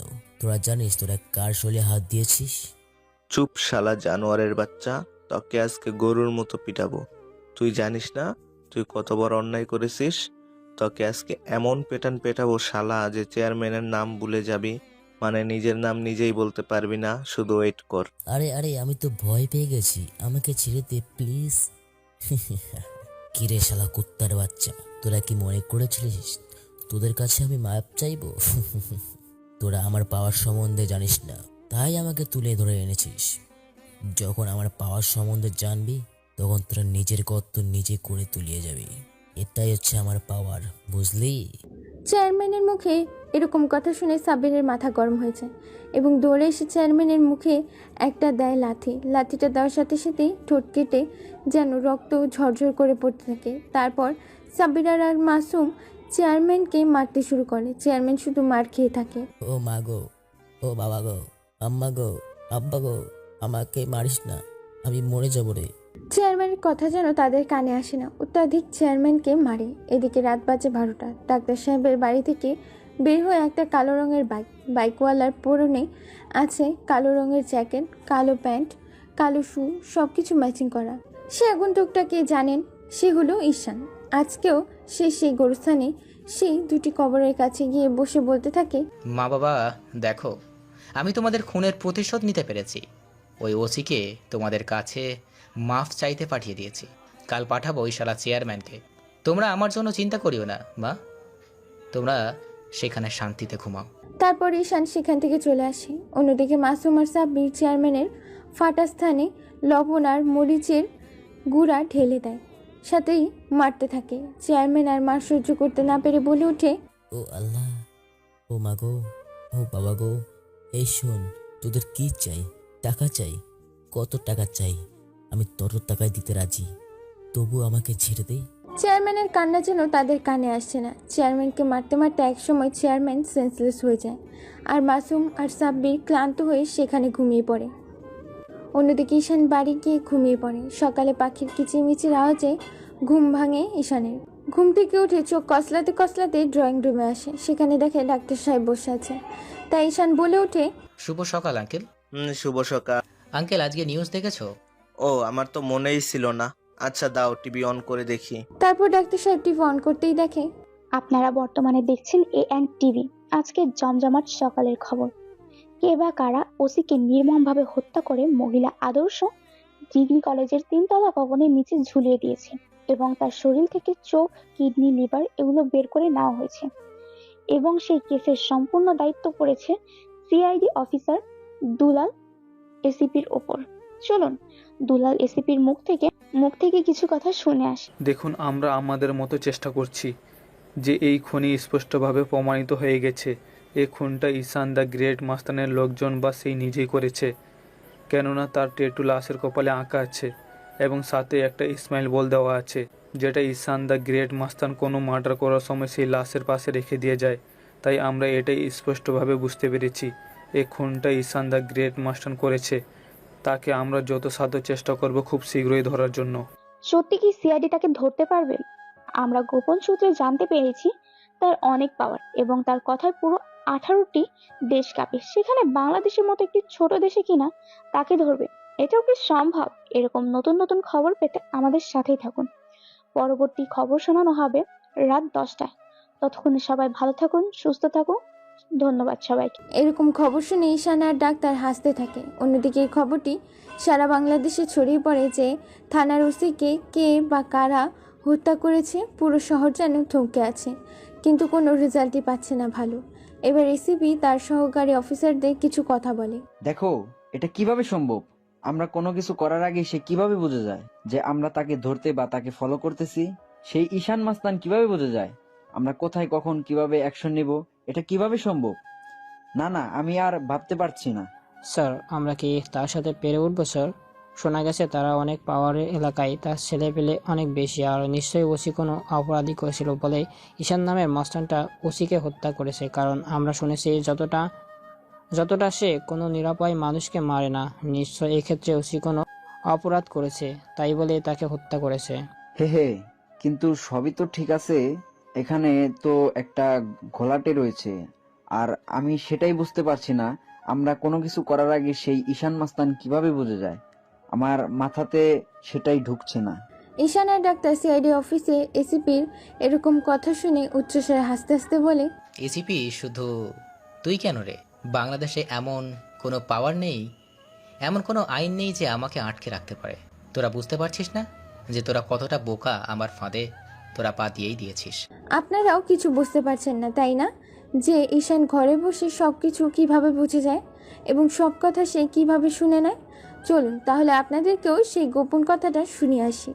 আপনাদের নিশ্চয়ই মনে আসছে ঈশান মার্ডার করার পর সেই লাশের পাশে একটা স্মাইল বল রেখে যায়। গন্ডগোলটা এখানে, সেই স্মাইল বলের ভেতর ছোট্ট ক্যামেরা মাইক্রোফোন রেখে দেয় ঈশান, যার মাধ্যমে সিআইডি অফিসার তারা কী কথা বলতেছে এবং কোথায় কিভাবে অ্যাকশন নিচ্ছে সব কিছু আগে থেকেই বুঝে যায়। এটাই হলো ঈশানের মাইন্ড গেম। ঘরের ভেতর বসে আছে ঈশান, আর ডাক্তার সাহেব হঠাৎ ঘরের কলিং বেল বেজে ওঠে। তাই ঈশান দরজা খুলতে যায়, গিয়ে যাকে দেখে তা দেখে থ হয়ে যায় ঈশান, কেননা দরজার ওপাশে দাঁড়িয়ে আছে একটা ডানাকাটা পরি। পরনে তার ছোট্ট একটা গাউন পরা, চুলগুলো স্টাইল করে খোপা করে রাখা, চোখগুলো টানা টানা দেখতে হরিণী চোখ, ঠোঁটগুলো গোলাপি রঙের, ঠোঁটে লেগে আছে একটা মুচকি হাসি যা তার সৌন্দর্য আরও বাড়িয়ে তুলছে। দেখতে যেন জান্নাতের হুড় পরি। আর সেই পরিটি আর কেউ নয়, সেটা হলো মিথিলা, মানে ডাক্তার সাহেবের বড় মেয়ে। ঈশান এতক্ষণ কোনো কথা বলছে না দেখি ডাক্তার সাহেব বলে ওঠে আর এগিয়ে আসে। এই ঈশান, কি হলো তোমার? সে কখন গেছে দরজা খুলতে, এখনো কি ওইখানে লেগে আসো? কি হয়েছে? কে এসেছে দেখি? ডাক্তার সাহেব ওখানে গিয়ে নিজে থ হয়ে দাঁড়িয়ে পড়েছে, কেননা মিথিলাকে এখন এই অবস্থায় দেখে অনেক চমকে উঠেছেন তিনি। মিথিলা দৌড়ে গিয়ে ডাক্তার সাহেবকে জড়িয়ে ধরে বলে ওঠে, ড্যাডি কেমন আছো? তুমি তো আমাকে একটা বারও ফোন করলে না। আমাকে তুমি মনে হয় ভালোবাসো না। আমার যে লেখাপড়া কমপ্লিট হয়ে গেছে আর আমি যে দেশে আসবো তারও খোঁজ খবর তুমি নাওনি। কি হয়েছে বাবা তোমার? আরে মা তুই, হোয়াট আর এ সারপ্রাইজ। আমি পুরো সারপ্রাইজ হয়ে গেছি তোকে দেখে, তা হঠাৎ কোনো কিছু না বলেই চলে এলি। তোর কষ্ট হলো না? আমাকে বলতে পারতি, আমি এয়ারপোর্ট থেকে তোকে নিয়ে আসতাম। ড্যাডি, আমার লেখাপড়া অনেক আগেই শেষ হয়ে গেছে। আমি তোমাকে সারপ্রাইজ দেওয়ার জন্যই কোনো কিছু না বলেই চলে এসেছি। আচ্ছা, মুন্নি কোথায়? তাকে তো দেখতে পাচ্ছি না। মিথিলার কথা শুনে ডাক্তার সাহেব পুরো চমকে যায় এবং ভাবতে থাকে। অন্যদিকে মিথিলা এতক্ষণ ঈশানকে লক্ষ্য করেনি, তাই আবার লক্ষ্য করে দেখে বলে, ড্যাডি এই ছেলেটা কি? একে তো ঠিক চিনতে পারলাম না। পরনে আবার জুম্বা, মাথায় টুপি, কে ছেলেটা বাবা? ও, তোকে তো ওর সাথে পরিচয় করে দেওয়া হয়নি। ওর নাম ঈশান। ও আমাদের সাথেই থাকে আর সে এখানেই থাকবে। কিন্তু সে আমাদের সাথে কেন থাকবে? দেখতে কেমন একটা যেন। আমরা বাড়িতে দুই বোন আর একটা অপরিচিত ছেলেকে তুমি আমাদের সাথে রাখবে? এটা কেমন দেখায় না বাবা। আচ্ছা মুন্নি কোথায়? তাকে তো দেখছি না, তাকে আসতে বলো। মুন্নি নামটা শুনতেই ডাক্তার থতমত খেয়ে যায় আর বলে, মুন্নি তো বাহিরে গেছে, তুই এবং একটু ফ্রেশ হয়ে নে, তারপর তোকে সব খুলে বলছি। মনে মনে এখন থেকে মিথিলাকে কিভাবে বুঝাবো যে তার বোন আর এই পৃথিবীতে বেঁচে নেই। ওকে বাবা। এই যে মিস্টার হুজুর সাহেব, আমার লাগেজটা একটু দয়া করে নিয়ে আসবেন, আমার রুমে নিয়ে আসবেন একটু। আপনি যান, আমি নিয়ে আসছি। এই বলে ঈশান লাগেজ আনতে চলে যায়। অন্যদিকে মিথিলা রুমে গিয়ে কাপড় চেঞ্জ করতে থাকে। ঠিক সেই সময় ঈশান তার রুমে চলে যায় আর এগিয়ে যা দেখে, ঈশান গিয়ে মিথিলার রুমে দেখতে পায় মিথিলা কাপড় চেঞ্জ করে একটা টাওয়াল শরীরে পেঁচিয়ে আছে। হঠাৎ মিথিলা ঈশানকে দেখে বলে ওঠে, তুই জানিস না কারো রুমে আসতে গেলে যে পারমিশন নিতে হয়? এটাও জানিস না, বেয়াদব কোথাকার। এইটা বলার সাথে সাথে মিথিলা ঈশানের গালে পরপর কয়েকটা থাপ্পড় বসিয়ে দেয় আর বলে, তুই একটা হুজুর নামে কলঙ্ক শালা। একটা মেয়ে রুমে ঢুকতে গেলে যে নক করতে হয় সেটা তোর জ্ঞান নেই? বের হ আমার চোখের সামনে থেকে। আমাকে মাফ করে দিন, আমি বুঝতে পারিনি। রাত বাজে 12টা। হঠাৎ সে কালো স্যুট পরিহিত, প্যান্ট, কালো জ্যাকেট পরিহিত একটা আগন্তুক বের হয় ডাক্তার সাহেবের বাড়ি থেকে। মিথিলা বারান্দায় দাঁড়িয়ে ছিল। হঠাৎ কাউকে বের হতে দেখে ফেলে সে আর মনে মনে ভাবতে থাকে, এত রাতে আবার বাসার ভেতর কে গেল? আবার চোর নয় তো? যাই হোক, আমি নিচে গিয়ে দেখি। তখন মিথিলা ড্রয়িং রুমে যায় এবং সেখানে গিয়ে তার বাবাকে বলে, বাবা, বাসার বাইরে এত রাতে কে গেল? আর মুন্নি কোথায়? আর ছেলেটা কোথায়? তারপর যখন বাড়িতে ট্যাক্সি করে আসছিলাম তখন শুনলাম যে কোনো এক থানার ওসিকে নাকি ঈশান দ্য গ্রেট মাস্তান মেরে ফেলেছে। কি হলো বাবা বলো? মিথিলার কথা শুনে ডাক্তার বলে ওঠে, দেখ মা, তোকে এতদিন জানাইনি কারণ তুই শুনলে কষ্ট পাবি তাই। মুন্নি এই পৃথিবীতে বেঁচে নেই। তাকে 3টি ছেলে মিলে র্যাপ করে এবং তাকে হত্যা করে। এ কথা আমি তোকে জানাতে চেয়েছিলাম কিন্তু তোর কথা ভেবে তোকে আর বলিনি। তুই আমাকে মাফ করে দে মা। বাবা, তুমি এই কথাটা আমাকে আগে কেন বলনি? আমার বোনটাকে আমি দেখতে পারলাম না। ওই ছেলে তিনটার কি কোনো শাস্তি হয়নি? বলো বাবা, বলো। আমি আমার বোনটার কবরটা দেখতে চাই। দেখ মা, কাঁদিস না, যা হবার হয়ে গেছে। এখন এই পৃথিবীতে তুই ছাড়া আমার আর কেউ নেই। কাল তোকে অন্যের কবরের পাশে নিয়ে যাব। এখন গিয়ে ঘুমিয়ে পড়। তারপর মিথিলা কাঁদতে কাঁদতে রুমে চলে যায়। অন্যদিকে ঈশান সে পোড়া বাড়ির ভেতরে গিয়ে মিন্টুকে বলে, মিন্টু এর জ্ঞান ফেরা। আর মাসুম সাব্বির, তোরা গিয়ে অ্যাসিডের ড্রামটা নিয়ে আয়, সাথে একটা গ্যাস লাইট নিয়ে আসবি। আর জাকির, তুই একটা চেয়ার নিয়ে আয় আমার জন্য। তারপর তারা ঈশানের কথা মতো সব কাজ করতে থাকে। চেয়ারম্যানের জ্ঞান ফিরতেই চেয়ারম্যান বলে ওঠে, দেখ, তোরা আর আমাকে মারিস না। তোরা যা চাইবি আমি তোকে তাই দেব। আমাকে ছেড়ে দে প্লিজ, আমি তোদের পায়ে পড়ছি। দেখ, তোকে মাত্র 2টা প্রশ্ন করব, তার সঠিক উত্তর দিবি, তাহলে তোর কি করা যায় সেটা ভেবে দেখব। নাম্বার 1, তুই 2টা মার্ডার কেসে জড়িত। নাম্বার 2, তোর শালা একটা মেয়েকে রেপ করে এগুলো কি সত্যি? এগুলো সব আমি করেছি। আমি জানি আমি ভুল করেছি, আমি অন্যায় করেছি। প্লিজ তোমরা আমাকে আর মেরো না, আমাকে মাফ করে দাও। আমি আর কোনোদিনও এসব খারাপ কাজ করব না। এবারের মতো তোমরা আমাকে ছেড়ে দাও, আমাকে মাফ করে দাও প্লিজ ভাই, তোমাদের পায়ে পড়ছি। এরপর কোনো কথা আর না শুনে ঈশান সোজা চেয়ারম্যানকে তুলে এসিডের ড্রামে ফেলে দেয়, সাথে আগুন লাগিয়ে দেয়। মুহূর্তেই যেন চেয়ারম্যানের দেহটা পুড়ে ছাই হয়ে যায়। ঈশানের এরকম রূপ দেখে সেখানে দাঁড়িয়ে থাকা মিন্টু, মাসুম, জাকির, সাব্বির সবাই ভয় পেয়ে শেষ। তখন মিন্টু ভয় ভয় বলে ওঠে, ভাই, সুজন ফোন করেছিল চীন থেকে, আপনার সাথে নাকি খুব জরুরি কথা আছে। এখন কি তাকে ফোন দিব? দে ফোন দে। ওকে ভাই, হ্যালো। মিন্টু ভাই, তাই ঈশান ভাইয়ের সাথে কি তুমি কথা বলেছো? তাহলে একটু ঈশান ভাইকে ফোনটা দাও। এই নে, ভাইয়ের সাথে কথা বল। আসসালামু আলাইকুম ভাই। ভাই কি কথা ছিল ভাই? কাল রাত 12টার দিকে মানে সুকাতি ভূত মনি ফুল এনেছে। ড্রাগস স্মাগলিং এবং কিছু মেয়ে পাচার হবে প্রায় 10 কোটি টাকার উপরে, এবং এসবের লিডার হচ্ছে ডেভিড, যে আপনার বড় শত্রু। সে চীন থেকে বাংলাদেশে গেছে আর কাল রাত 12টার দিকে সে এই ডিলটা করবে। ভাই আপনারা সবাই প্রস্তুতি নেন, আমি এদিকে সবকিছু সামনে নিচ্ছি। ওকে, ঠিক আছে। ওকে ভাই। তখন ঈশান সবার উদ্দেশ্যে বলে, তোরা সবাই প্রস্তুতি নিয়ে নে, কাল রাতে অপারেশন হবে আমাদের। যতগুলো ছেলেপেলে আছে সবাইকে ডাকতি। ভূত মানি পুলের আশেপাশের রাত 11টার পর তাদের নিজ নিজ জায়গা মতো প্রস্তুতি নিতে বলবি। কাল রাতে অপারেশন সাকসেস চাই আর ডেভিডকে আমার জীবিত চাই। ওকে ভাই, ঠিক আছে। তারপর ঈশান বাড়িতে চলে যায়। বাড়িতে গিয়ে শুয়ে পড়ে। সকালে ঘুম থেকে উঠে গিয়ে দেখে কালকে চেয়ারম্যানের মার্ডার করার সংবাদ দেখাচ্ছে। তখন মিথিলা বলে ওঠে, বাবা বাবা দেখো, ঈশান দ্য গ্রেট মাস্তান আবারও একজনকে মার্ডার করেছে। সাউন্ডটা একটু বাড়াও না, খবরটা ভালো করে শুনতে দাও। আজকেও উপজেলা চেয়ারম্যানকে নির্মমভাবে হত্যা করে অ্যাসিডের সাথে আগুনে পুড়িয়ে ঝলসে ফেলেছে তার দেহটা। ফকিরগঞ্জ বাজার 4 রাস্তার মোড়ে ফেলে দিয়ে গেছে সেই ঈশান দ্য গ্রেট মাস্তানের দলবল। র্যাব, পুলিশ, আর্মি মনে হয় না তাদেরকে ধরতে পারবে, কেননা একের পর এক খুন হয়েই চলেছে। এর কি কোনো শেষ নেই? লাশের কপালে আজকেও একটা ট্যাটু, সাথে একটা স্মাইল বল রেখে গেছে ঈশান দ্য গ্রেট মাস্তান এর দল। আবার আপনাদের সাথে দেখা হবে ঠিক রাত 10টায়। ততক্ষণ আমাদের চ্যানেলের সাথেই থাকুন, AND TV চ্যানেল। এরকম খবর শুনে মিথিলা বলে ওঠে, জিও ঈশান দ্য গ্রেট মাস্তান, তোমার প্রেমে পাগল হয়ে যাচ্ছি। যতই তোমার প্রশংসা শুনছি এবং তোমার পাওয়ার দেখছি, তোমাকে পেলে আগে তোমার ঠোঁট জোড়াকে কিস করবো আমি।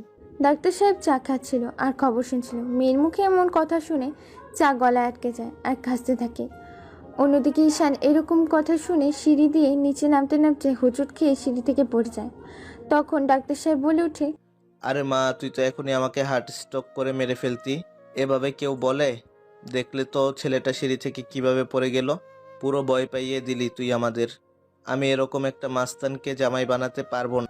কখন আবার আমাকে মেরে ফেলবে। বাবা, দরকার নেই। না বাবা, আমি তাকে বিয়ে করব। আমি তার প্রেমে পাগল হয়ে গেছি। আমি তাকে ছেড়ে বাঁচবো না।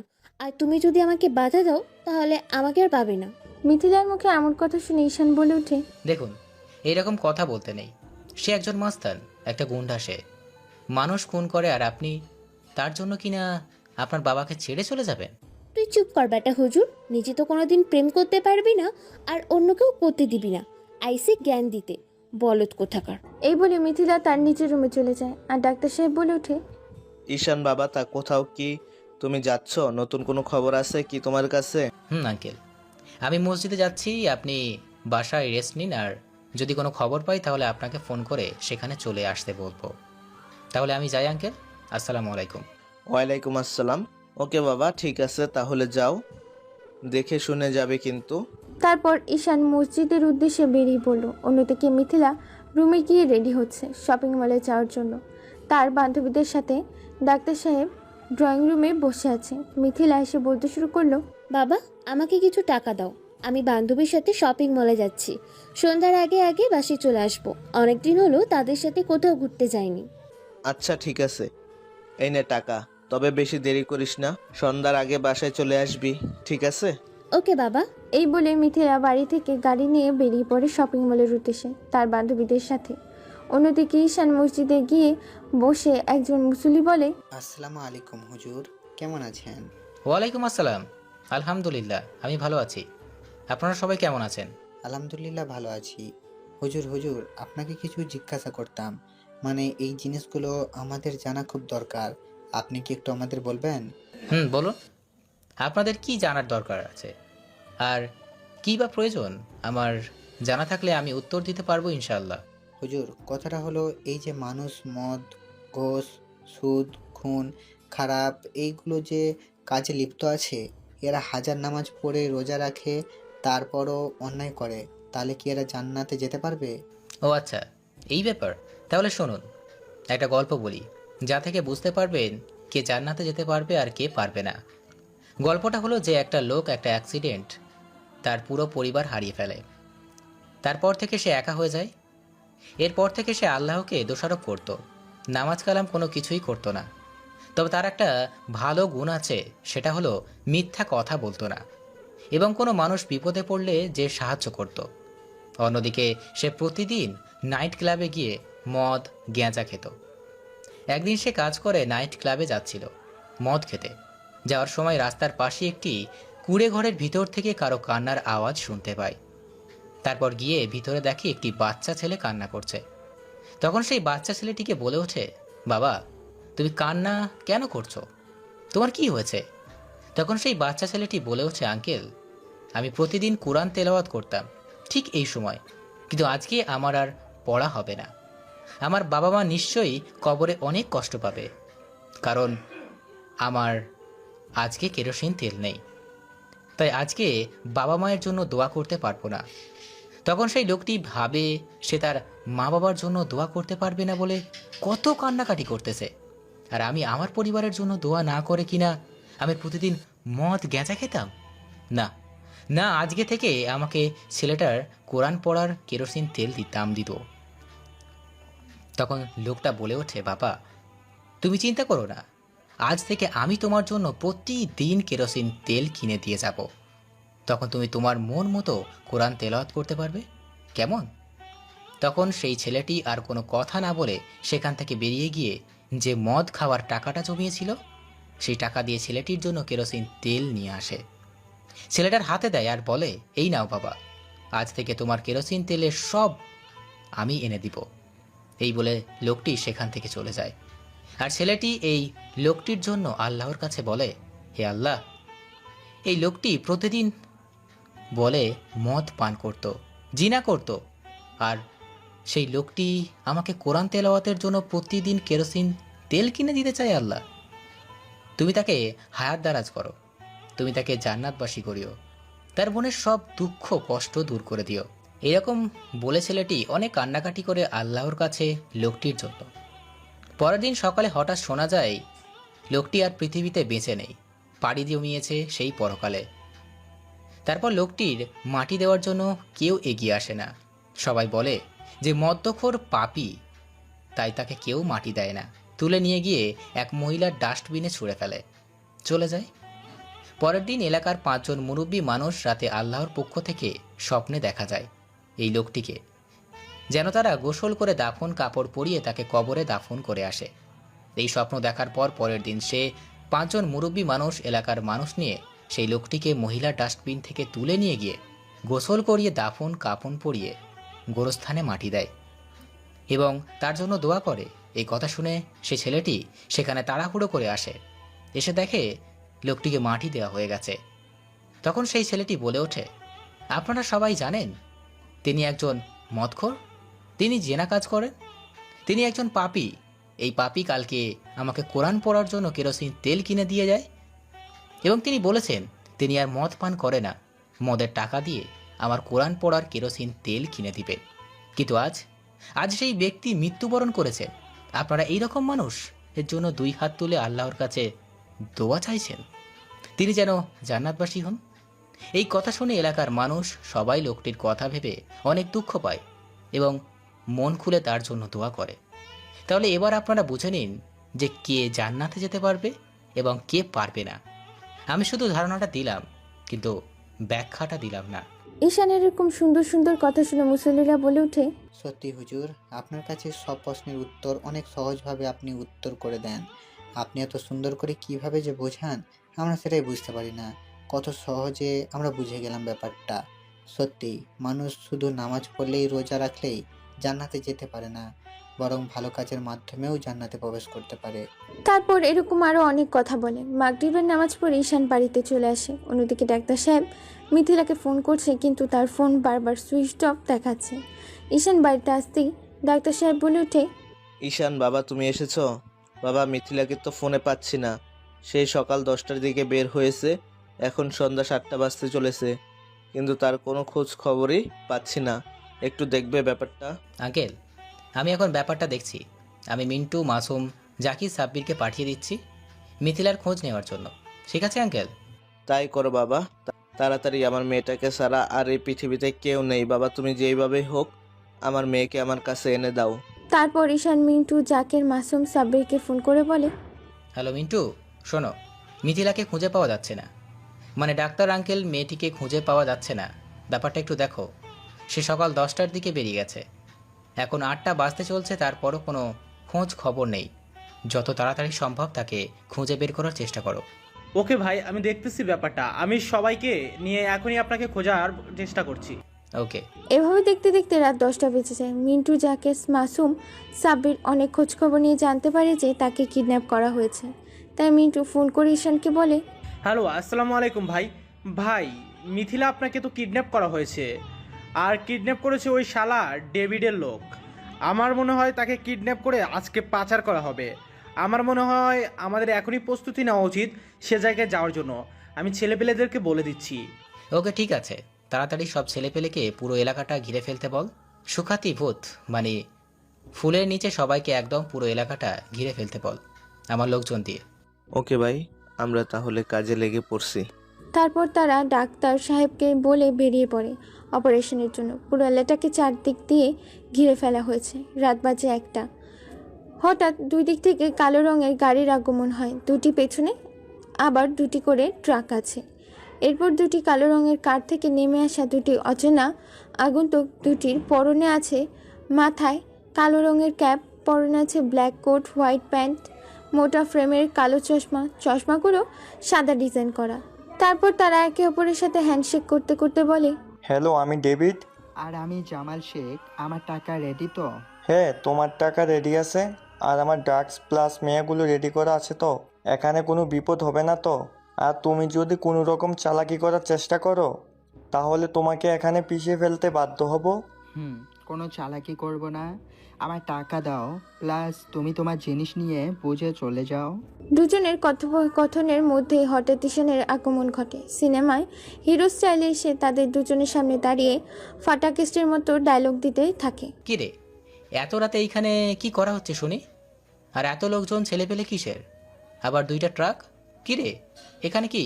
ঈশানের কথা বলা শেষ করার আগে ডেভিড বলে ওঠে, এই শালা পাগলের বাচ্চা, কে রে তুই? আর এত রাতে তুই বা এখানে কি করিস? আমরা কি করি না না করি তা কি তোকে কৈফিয়ত দিতে হবে? তাই নাকি? জানিস তো বাপেরও বাপ থাকে, তোদের ক্ষেত্রেও সেটা হয়েছে। তাই এখান থেকে ভালোই ভালোই চলে যা, না হলে জীবিত আর বের হতে পারবে না। তুই জানিস না তুই কাদের কাজে নাক গলাইছিস, বুঝলি? আরে ওয়েট ওয়েট ওয়েট ওয়েট, এত উত্তেজিত হচ্ছিস কেন? তোদের মতো চুনোপুটিকে দেখে ভয় পাবো আমি? আর বেটা বলিস কি? তাহলে শোন, যদি তোরা আমাকে আমার পরিচয় পাস তাহলে প্যান্ট 1 নম্বর সেরে ফেলবি। আর আমার সাথে পাঙ্গা নেওয়া মানে নিজের মৃত্যুকে স্মরণ করা। এটা শোনার সাথে সাথেই ডেভিড গিয়ে ঈশানের গালে কয়েকটা থাপ্পড় বসিয়ে দেয় আর বলে, শালা জানোয়ারের বাচ্চা, তোকে দেখে ভয় পাবো আমি? আমার নাম জানিস? আমি ডেভিড, ডেভিড বুঝলি, যাকে পুরো 33টি দেশের পুলিশ আমাকে খুঁজে বেড়াচ্ছে। আর আমি কিনা তোকে ভয় পাবো? ওই কে আছিস? এরে উপরের টিকিটটা ধরিয়ে দে। ডেভিডের এরকম কথা শুনে ঈশান উচ্চস্বরে হাসতে হাসতে বলে,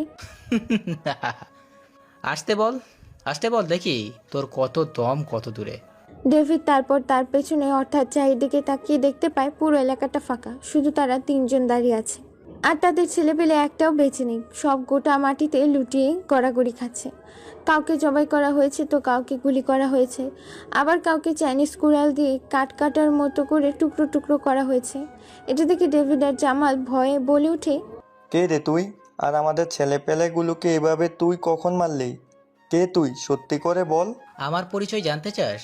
শোন তাহলে, তোদের আজরাইল ঈশান দ্য গ্রেট মাস্তান। আমি মাস্তানের মতো চুনোপুটি শয়তানদের বাপ আমি। ঈশানের মুখে মাস্তান কথাটি শুনে ডেভিড ভয় তো শেষ, আর জামাল তো প্যান্টে হিসু করে ফেলেছে। তারপর ঈশানের লোকজন মিন্টু, মাসুম, জাকির, সাবির ব্রিজের পাশের সাইডগুলো থেকে উঠে এসে ডেভিড আর জামালকে চারদিক থেকে ঘিরে ফেলে। তখন ঈশান বলে ওঠে, কিরে ডেভিড, তোকে আজকে কে বাঁচাবে? তোকে এর আগে ওয়ার্নিং দিয়েছিলাম এইসব খারাপ কাজ ছেড়ে দিতে, কিন্তু তুই শুনলি না। আজ তোকে মরতেই হবে। এটা বলার সাথে সাথে ঈশান মাসুমের কাছ থেকে একটা চাইনিজ কুড়াল নিয়ে ডেভিডের গলায় কোপ মারে। সাথে সাথে ডেভিডের গলা থেকে শরীরটা আলাদা হয়ে যায়। আরেকটা কোপ মারে জামালের মাথার মাঝ বরাবর। মুহূর্তেই মাথা থেকে দেহ ফাঁক হয়ে দুদিকে ছিটকে পড়ে যায়। ঈশানের এরকম রাগ যেন আজকে সবাই সেখানেই প্রথম দেখছে। সবাই তো ভয়ে শেষ। তখন ঈশান বলে ওঠে, দুটো আমাদের গোডাউনে নিয়ে যাবি, টাকাগুলো গরিব দুঃখীদের মাঝে বিলিয়ে দিবি এবং মেয়েটিকে পুলিশ স্টেশনের সামনে নামিয়ে দিবি। আর আমি মিথিলাকে নিয়ে বাসায় চলে গেলাম। ওকে ভাই। তারপর ঈশান সেখান থেকে মিথিলাকে নিয়ে বাসায় চলে যায়। বাসায় গিয়ে কলিং বেল বাজাতেই ডাক্তার সাহেব দরজা খুলে দিয়ে অবাক হয়ে যায়, কেননা মিথিলা ঈশানের কোলে অজ্ঞান হয়ে আছে। তা দেখে ডাক্তার সাহেব বলে ওঠে, ঈশান, আমার মেয়ের কি হয়েছে? সে অজ্ঞান হয়ে গেছে কেন? কি হয়েছে বাবা? কোনো বিপদ হয়নি তো? আঙ্কেল তেমন কিছু হয়নি, আপনাকে আমি সব খুলে বলছি। আগে ওর রুমে নিয়ে যেতে দিন। চলো চলো, তাড়াতাড়ি চলো, তাকে বেডে শুইয়ে দাও। তাকে বেডে শুয়ে দিয়ে ঈশান পুরো ঘটনাটা ডাক্তার সাহেবকে খুলে বলে। ডাক্তার সাহেব শুনে পুরো কান্না করে ফেলেছে। তখন ঈশান বলে ওঠে, আরে আঙ্কেল, আপনি কান্না করছেন কেন? আমি তো আপনার ছেলের মতো, তাই না? আমি থাকলে আপনার আর আপনার মেয়ের কোনো ক্ষতি আমি হতে দিব না। বাবা, তুমি না থাকলে আজ আমার মেয়ের কি হয়ে যেত। তারপর ঈশান মিথিলাকে বেডে শুয়ে দিয়ে উঠতে যাবে, কিন্তু উঠতে পারছে না। তাকিয়ে দেখে মিথিলা তাকে অনেক শক্ত করে জড়িয়ে ধরে আছে। তার জ্যাকেটটা অনেক জোরাজুরি করেও ছাটাতে পারছে না। তা দেখে ঈশান ডাক্তার সাহেবকে বলে ওঠে, আঙ্কেল এখন কি করব? মিথিলা তো আমার জ্যাকেটটা খামচে ধরেছে, তাকে তো সরাতে পারছি না। এভাবে তো আর থাকা যায় না, কি করি বলুন তো? দেখো ঈশান, আমি বলি কি, তুমি না হয় মিথিলার পাশেই শুয়ে পড়ো। সে তো তোমার জ্যাকেটটা খামচে ধরেছে। দেখো আমি জানি। ঈশান ডাক্তার সাহেবকে আর কোনো কথা বলতে না দিয়ে ঈশান বলতে শুরু করে, আঙ্কেল দেখুন, একটা সম্পূর্ণ ইসলামিক দৃষ্টিতে হারাম। আমার দ্বারা এটা সম্ভব না। আমি মিথিলার সাথে এক বেডে শুতে পারবো না। দুইজন ছেলে মেয়ে অবিবাহিত হলেও এক বেডে শোয়া মানে আল্লাহর আইনকে অমান্য করা, আর আমার দ্বারা এটা কোনোভাবেই সম্ভব নয়। ঠিক আছে, তুমি যেহেতু থাকতে চাও না, তাহলে আর আমি কি করব? দেখো তুমি কি করতে পারো। আমি বরং রুমে যাই শুতে, আমি অনেক ক্লান্ত। এইটা বলেই ডাক্তার সাহেব রুমে চলে যায় ঘুমাতে। অন্যদিকে ঈশান অনেক জোরাজুরি করেও মিথিলার থেকে তাকে সরাতে পারছে না, তাই বাধ্য হয়ে মিথিলার পাশেই শুয়ে পড়ল। সকালে মিথিলার ঘুম ভেঙে যায়। মিথিলা ঘুম থেকে উঠে দেখতে পায় ঈশান তাকে আষ্টে পৃষ্ঠে জড়িয়ে ধরে আছে। তা দেখে মিথিলা চিল্লিয়ে ওঠে আর ঈশানকে বেড থেকে ধাক্কা দিয়ে ফেলে দেয়। বলে ওঠে, শালা কুত্তার বাচ্চা, তুই আমার বেডে, তাও আমাকে জড়িয়ে ঘুমিয়েছিস? তুই না বলে একটা হুজুর, তোর মনে মনে এই ছিল তুই আমার সরলতার সুযোগ নিলি? তোকে আমি ছাড়বো না। এটা বলেই মিথিলা ঈশানকে উঠে ঈশানের গালে পরপর কয়েকটা থাপড় বসিয়ে দেয় আর বলে, তোকে আজকে উচিত শিক্ষা দিব। এটা বলে ঈশানের কলার ধরে টানতে টানতে ড্রয়িং রুমে নিয়ে আসে ডাক্তার সাহেবের সামনে। ডাক্তার সাহেব এতক্ষণ এএনটিভির চ্যানেলে খবর দেখছিল। সবাই হঠাৎ সাংবাদিক বলে ওঠে, আজকে এইমাত্র পাওয়া নতুন খবর, সুকতি ভূতমণি ব্রিজের ওপর পাওয়া গেছে কয়েকশো লাশ। তাদের মধ্যে পাওয়া গেছে ডেভিড ও জামালকে, যারা কিনা নারী পাচার, শিশু পাচার এবং ড্রাগ স্মাগলিং করেন। তাদেরকে আজকে হত্যা করা হয়েছে অনেক জঘন্যভাবে। ডেভিডের শরীর থেকে মাথাটা আলাদা আর জামাল শেখের মাথা দুভাগে বিভক্ত, পুলিশ বলছে। দেখুন, কালকে থানার সামনে এক ট্রাক মেয়ে নামিয়ে দিয়ে গেছে ঈশানের লোকজন। মেয়েদের জিজ্ঞাসা করে জানতে পারি তাদের পাচার করা হচ্ছিল। ঈশান মাস্তান তাদেরকে বাঁচায়। থানার সামনে যখন মেয়েদের নামিয়ে দিয়ে যাচ্ছিল তখন আপনারা তাদের গ্রেফতার করেননি কেন? দেখুন, পরে আমরা এটা সিসিটিভি ক্যামেরা এবং মেয়েদের জিজ্ঞাসা করে জানতে পেরেছি। এর বেশি কিছু বলতে পারবো না। সিআইডি কি আদৌ ধরতে পারবে তাদের? প্রত্যেক খুনের মতো আজকেও লাশের কপালে একটা ট্যাটু আর লাশের পাশে রেখে গেছে স্মাইলি বল। এরকম খবর পেতে আমাদের সাথেই থাকুন। ধন্যবাদ সবাইকে। এতক্ষণ সবাই মানে মিন্টু, জাকের, মাসুম, সাবির, ডাক্তার সবাই খবর শুনছিল। মিথিলার কথায় যেন তাদের ধ্যান ভাঙে আর মিথিলা বলে, বাবা, রাতে এই জানোয়ারটা আমার সাথে আমাকে জড়িয়ে ধরে এক বেটে ঘুমিয়েছে। একে তুমি এক্ষুনি বাসা থেকে বের করে দাও। আরে মা, তুই থাম, ওর কোনো দোষ নেই। তুই তো ওকে জড়িয়ে ধরেছিলি, তাই সে বাধ্য হয়ে তোর সাথে ঘুমাতে। হঠাৎ মিথিলার কালকের কথা মনে পড়ে যায়। সে বলে, কালকে তো কয়েকজন মিলে আমাকে শপিং মল থেকে কিডন্যাপ করেছিল। তারপর আবার রাতে ওই ছেলেটা সেখানে ছিল, মানে ওই ঈশান সেখানে ছিল। তাকে আমি দেখেছি আর তাকে আমি জড়িয়ে ধরেছিলাম। তারপর কি হয়েছে আর আমার কিছু মনে নেই। বাবা, এই ছেলেটাকে তুমি আমাকে সত্যি করে বলবে, নাকি আমি নিজের কোনো ক্ষতি করব? কোনটা? সে অত রাতে ওই জায়গায় কেন গিয়েছিল? কে এই ছেলেটা? সত্যি করে বলো বলছি। ডাক্তার সাহেব আর কোনো উপায় না পেয়ে সেই শুরু থেকে এখন পর্যন্ত সবকিছু মিথিলাকে বলে। মিথিলা শুনে বলে ওঠে, সত্যি বলছে বাবা, এই ছেলেটা সেই ঈশান যাকে সবাই ভয় পায় আর আমার মনের রাজা। এটা বলার সাথে সাথে মিথিলা দৌড়ে গিয়ে ঈশানকে জড়িয়ে ধরে আর ঈশানের ঠোঁটে নিজের ঠোঁট ডুবিয়ে দেয়। তা দেখে সেখানে দাঁড়িয়ে থাকা মিন্টু জাকেরের কোমরে এক পা তুলে দেয়, আরেকটা হাত তার বুকে দেয় আর নিজের মুখটা জাকিরের দিকে নিয়ে নেয়। অন্যদিকে সাব্বির মাসুমকে জড়িয়ে ধরে। এরকম দৃশ্য থেকে হঠাৎ ঠাস করে শব্দ শুনে আর কোনো কিছু বলার আওয়াজে ঘর ভাঙে সবার। দেখে জাকির মিন্টুকে থাপ্পড় দিয়েছে আর ডাক্তার সাহেব নিজের মেয়ের এরকম কর্মকাণ্ড দেখে সেখানে সেন্সলেস হয়ে পড়ে যায়। মিথিলা তার বাবাকে পড়ে যেতে দেখে দৌড়ে গিয়ে বলতে থাকে, বাবা তোমার কি হয়েছে? বাবা, বাবা ওঠো না প্লিজ বাবা। সাব্বির, তুই তাড়াতাড়ি পানি নিয়ে আয়। তারপর সাব্বির পানি নিয়ে আসে, ডাক্তার সাহেবের চোখে ছিটিয়ে দেয়। ডাক্তার সাহেবের জ্ঞান ফিরতে মিথিলা বলে ওঠে, বাবা তোমার কি হয়েছিল? হঠাৎ করে এভাবে পড়ে গেলে কিভাবে বাবা? আরে মা, আমি জানতাম তুই একটু পাগলি, তাই বলে তুই এরকম করবি সবার সামনে? এখনই তো তুই আমারে হার্ট স্ট্রোক করে উপরে টিকিট ধরিয়ে দিতিস। তারপর মিথিলার মনে পড়ে সে কি করেছে। তার বাবার কথা শুনে সে লজ্জায় উপরে দৌড়ে চলে যায়। এদিকে ডাক্তার সাহেব বলে, পাগলি মেয়ে একটা। ঈশান, তোমার যদি কোনো আপত্তি না থাকে তাহলে মিথিলাকে তোমার সাথে বিয়ে দিতে চাই। তোমার কি কোনো অমত আছে? ঠিক আছে আঙ্কেল, আমার কোনো অহমত নেই। আপনি যা বলবেন আমি তাই করব। আপনি আমার বাবার মতো। তার আগে আমি আমার সকল কাজ শেষ করতে চাই। আমার প্রতিশোধ এখনো শেষ হয়নি। ওকে, ঠিক আছে। এভাবে দেখতে দেখতেই দুপুর হয়ে যায়। দুপুরে খাবার টেবিলে বসে আছে ডাক্তার, মিন্টু, জাকের, সাব্বির, মাসুম, ঈশান। কিন্তু মিথিলা এখনো আসেনি। তাই ডাক্তার সাহেব বলে ওঠে, ঈশান, দেখো তো মিথিলা কেন আসছে না। একটু তাকে নিয়ে ডেকে নিয়ে আসো তো বাবা। ওকে আঙ্কেল, যাচ্ছি। এটা বলার সাথে সাথে ঈশান মিথিলাকে ডাকতেই মিথিলা রুমে যায়। মিথিলা সবেমাত্র বাথরুম থেকে বের হয়েছে, একটা টাওয়াল পেঁচিয়ে শরীরে। ঈশান নকনক করে রুমে ঢুকে যায়। আর মিথিলাকে এই অবস্থা দেখে ঈশান চমকে যায়। মিথিলা হঠাৎ ঈশানকে দেখে বলে ওঠে, আরে জানো আসো, তুমি এখন থেকে হবু বউকে দেখার জন্য পাগল হয়ে গেছো। বিয়ের পর যে কি করবে সে আল্লাহই ভালো জানে। মিথিলা কথা বলছে আর ঈশানের দিকে আগাচ্ছে। ঈশান ভয় ভয় বলতে থাকে, দেখো মিথিলা, আঙ্কেল তোমাকে ডেকেছে খাওয়ার জন্য। আমরা সবাই তোমার অপেক্ষা করছি, তুমি তাড়াতাড়ি এসো। এটা বলে ঈশান রুম থেকে বের হতে যাবে, ঠিক তখনই মিথিলা ঈশানের হাত টান দিয়ে তার সামনে টেনে ধরে হঠাৎ মিথিলা তার শরীরের টাওয়ারটা খুলে ফেলে দেয়। তা দেখে ঈশান প্রথম মিথিলাকে ওই অবস্থায় দেখে ঈশানের যায় অবস্থা। ঈশান মিথিলাকে ওই অবস্থায় দেখে বলতে থাকে, নাউজুবিল্লাহ, আস্তাগফিরুল্লাহ।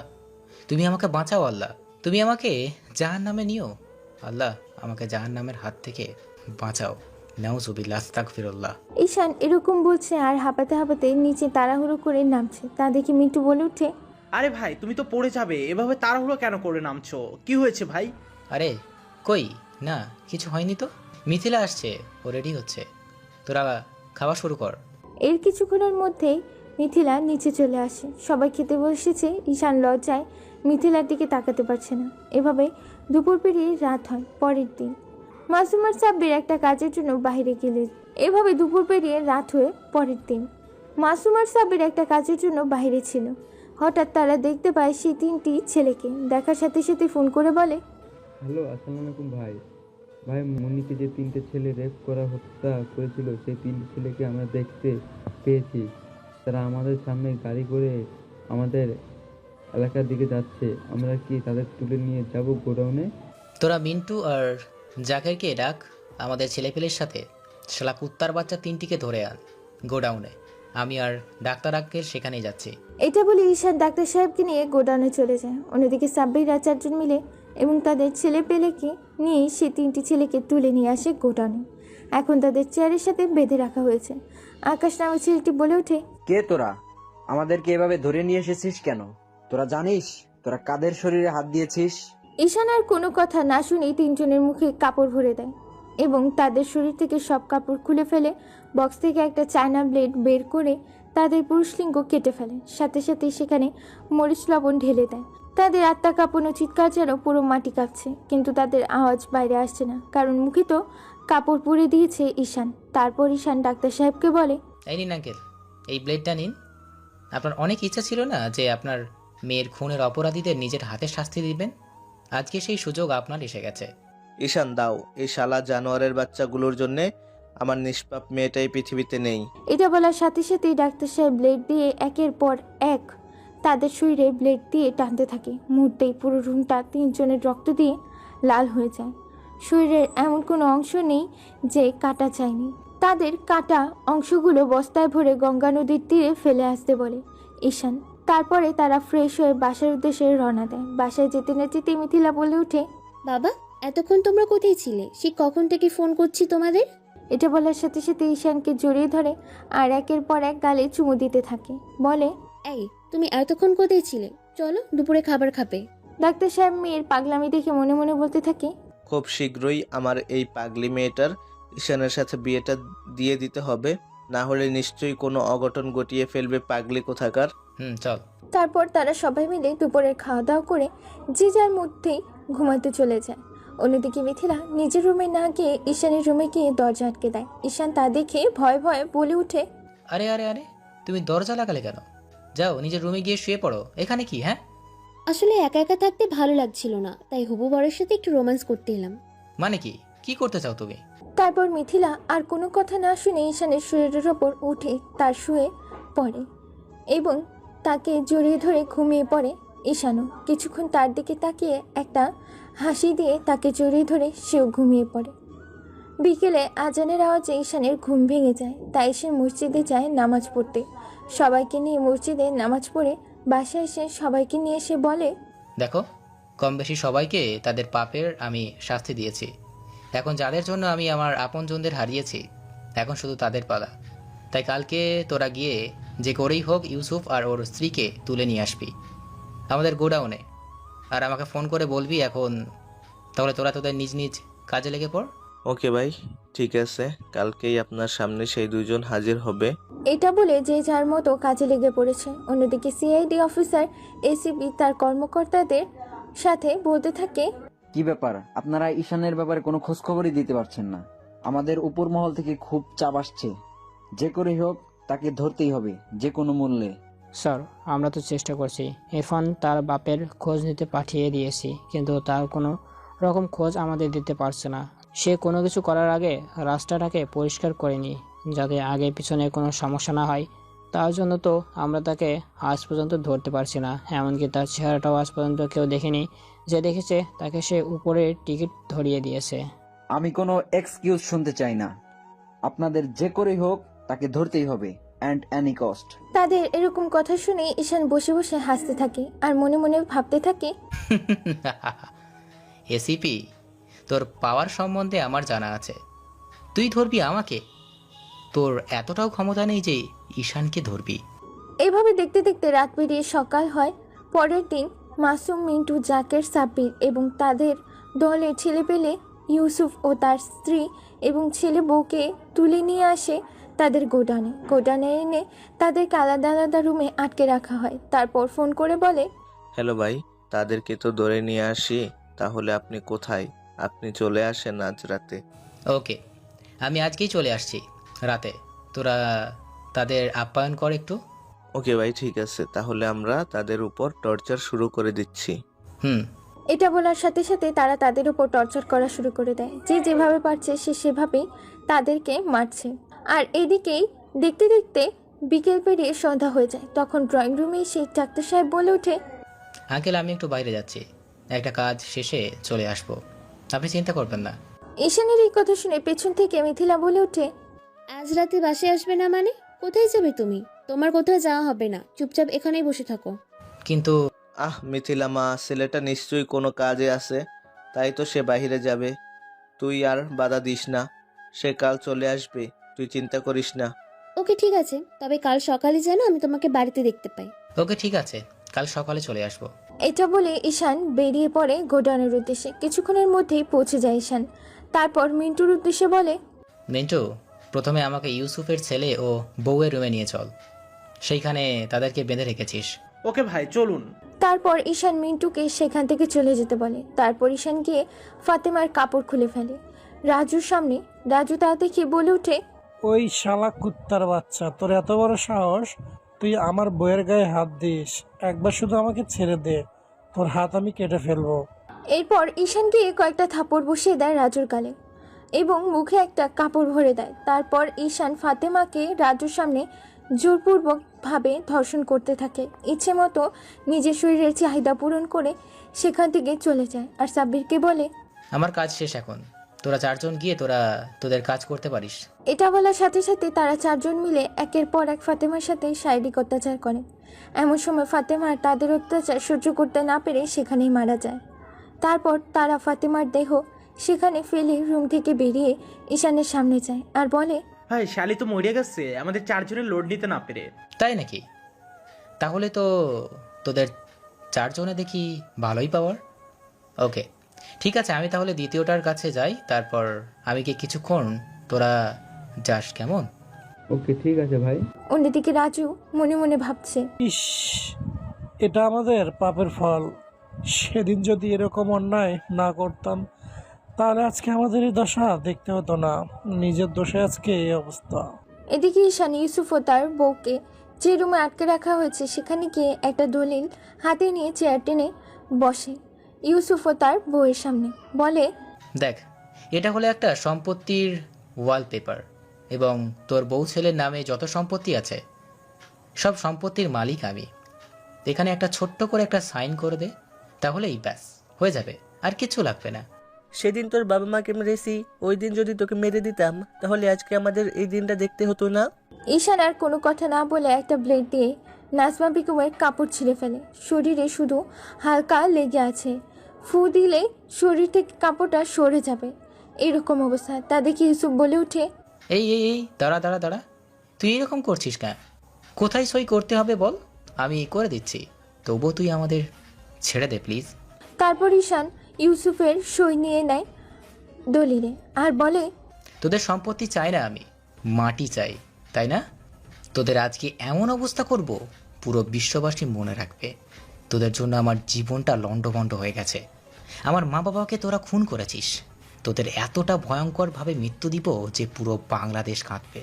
তারপর ঈশান ইউসুফকে মুখে একটা রুমাল ঢুকিয়ে দেয়, তারপর নাজমা বেগমের কাপড় খুলে ফেলে, তার সাথেও শারীরিক সম্পর্ক করে। প্রায় 2 ঘন্টা শারীরিক অত্যাচার করে ঈশান নিজের চাহিদা মিটিয়ে বাকিদের ডাক দেয়।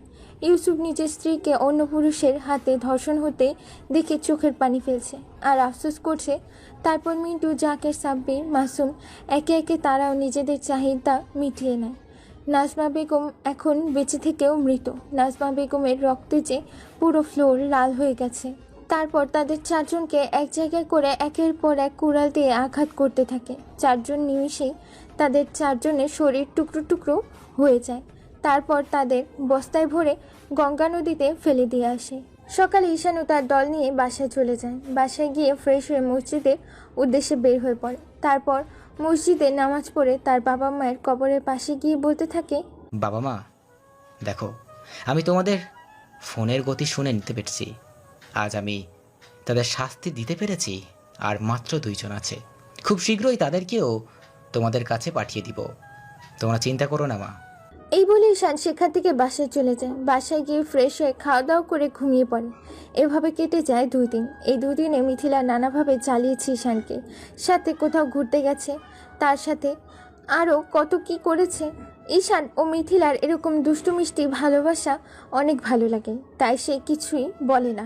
2 দিন পর ঈশান সাব্বিরকে ফোন করে বলে, সাব্বির, তোরা সবাইকে নিয়ে প্রস্তুত থাকবে, আজকে আওনার বাসায় গিয়ে তাদেরকে শেষ করে দিব।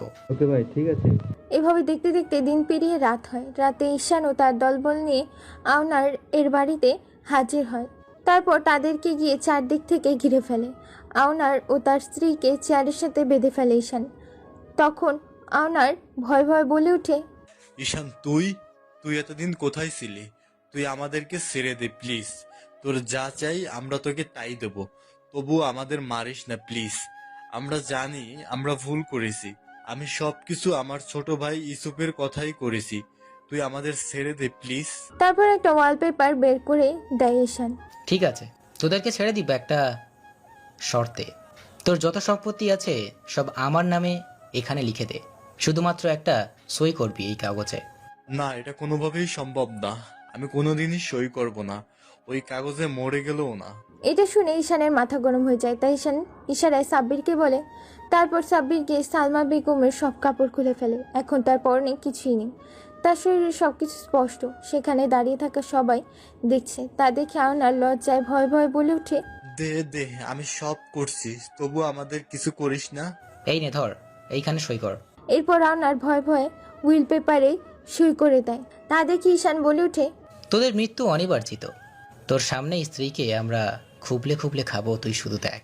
এটা বলেই ঝাঁপিয়ে পড়ে ঈশান সালমা বেগমের উপর।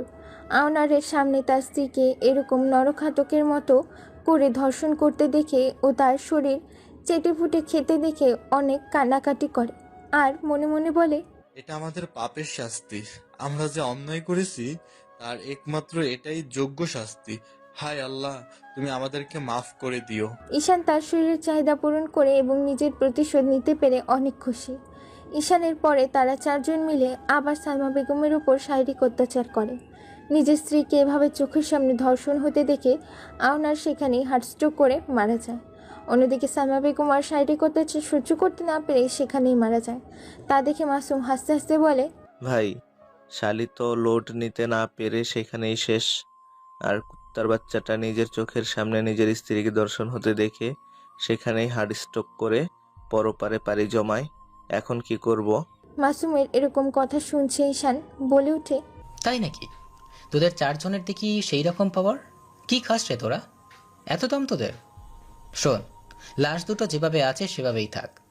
তাদের দুইজনের কপালে একটা লহটা এঁকে দিবি এবং আশেপাশে একটা ইসমাইল বল ক্লাস এই চিঠিটা রেখে দিবি এবং তোরা চলে যা। আমি কিছুক্ষণের মধ্যেই এখান থেকে বেরিয়ে যাব। ওকে ভাই। এটা বলে ঈশান সে লাশের পাশে যায় আর মাসুম, মিন্টু, জাকির, সাব্বির তারা সেখান থেকে বেরিয়ে চলে যায়। চলুন আপনাদের শুনিয়ে আসি চিঠিতে কী লেখা আছে এবং এই চিঠিটা কার উদ্দেশ্যে। হাই এসিপি সাহেব, আপনার এতটা ক্ষমতা নেই যে এই ইরান মাস্তানকে ধরবেন এবং আপনি শুনুন, আমার পেছনে না ছুটে আপনি বরং আমার অপরাধ যেগুলো করছি সেই কাজগুলোর পেছনে ছোটেন। আপনার ক্ষমতা নেই আমাকে ধরার। আপনাকে ওপেন চ্যালেঞ্জ করছি, যদি আপনার পুরো বাংলাদেশের আইন ক্ষমতা থাকে তাহলে আমাকে ধরিয়ে দেখা। আমি এদেরকে মারতাম না, এরা নিজের দোষেই মরছে। এদের জন্যই আজকে আমি ঈশান দ্য গ্রেট মাস্তান হয়েছি। লাশের পাশে দাঁড়িয়েছিল ঈশান পকেট থেকে ফোনটা বের করে এসিপির নাম্বারে কল করে আর বলে, আসসালামু আলাইকুম স্যার, আমি 2টা মার্ডার করেছি, ঠিকানা টেক্সট করে দিয়েছি, চলে আসেন, পারলে আমাকে ধরে দেখান।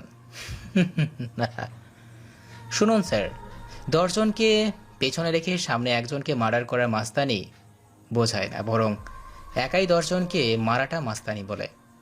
পাওয়ার এমনই স্যার, পাওয়ার বানাতে হয়, তৈরি করতে হয়। সালাম পেতে গেলে সালাম দিতে হয়, ঠিক তেমনই কোনো কিছু পেতে গেলে কিছু দিতে হয়। এটা বলে ঈশান ঠিকানা টেক্সট করে দিয়ে সেখান থেকে চলে যায় বাড়িতে।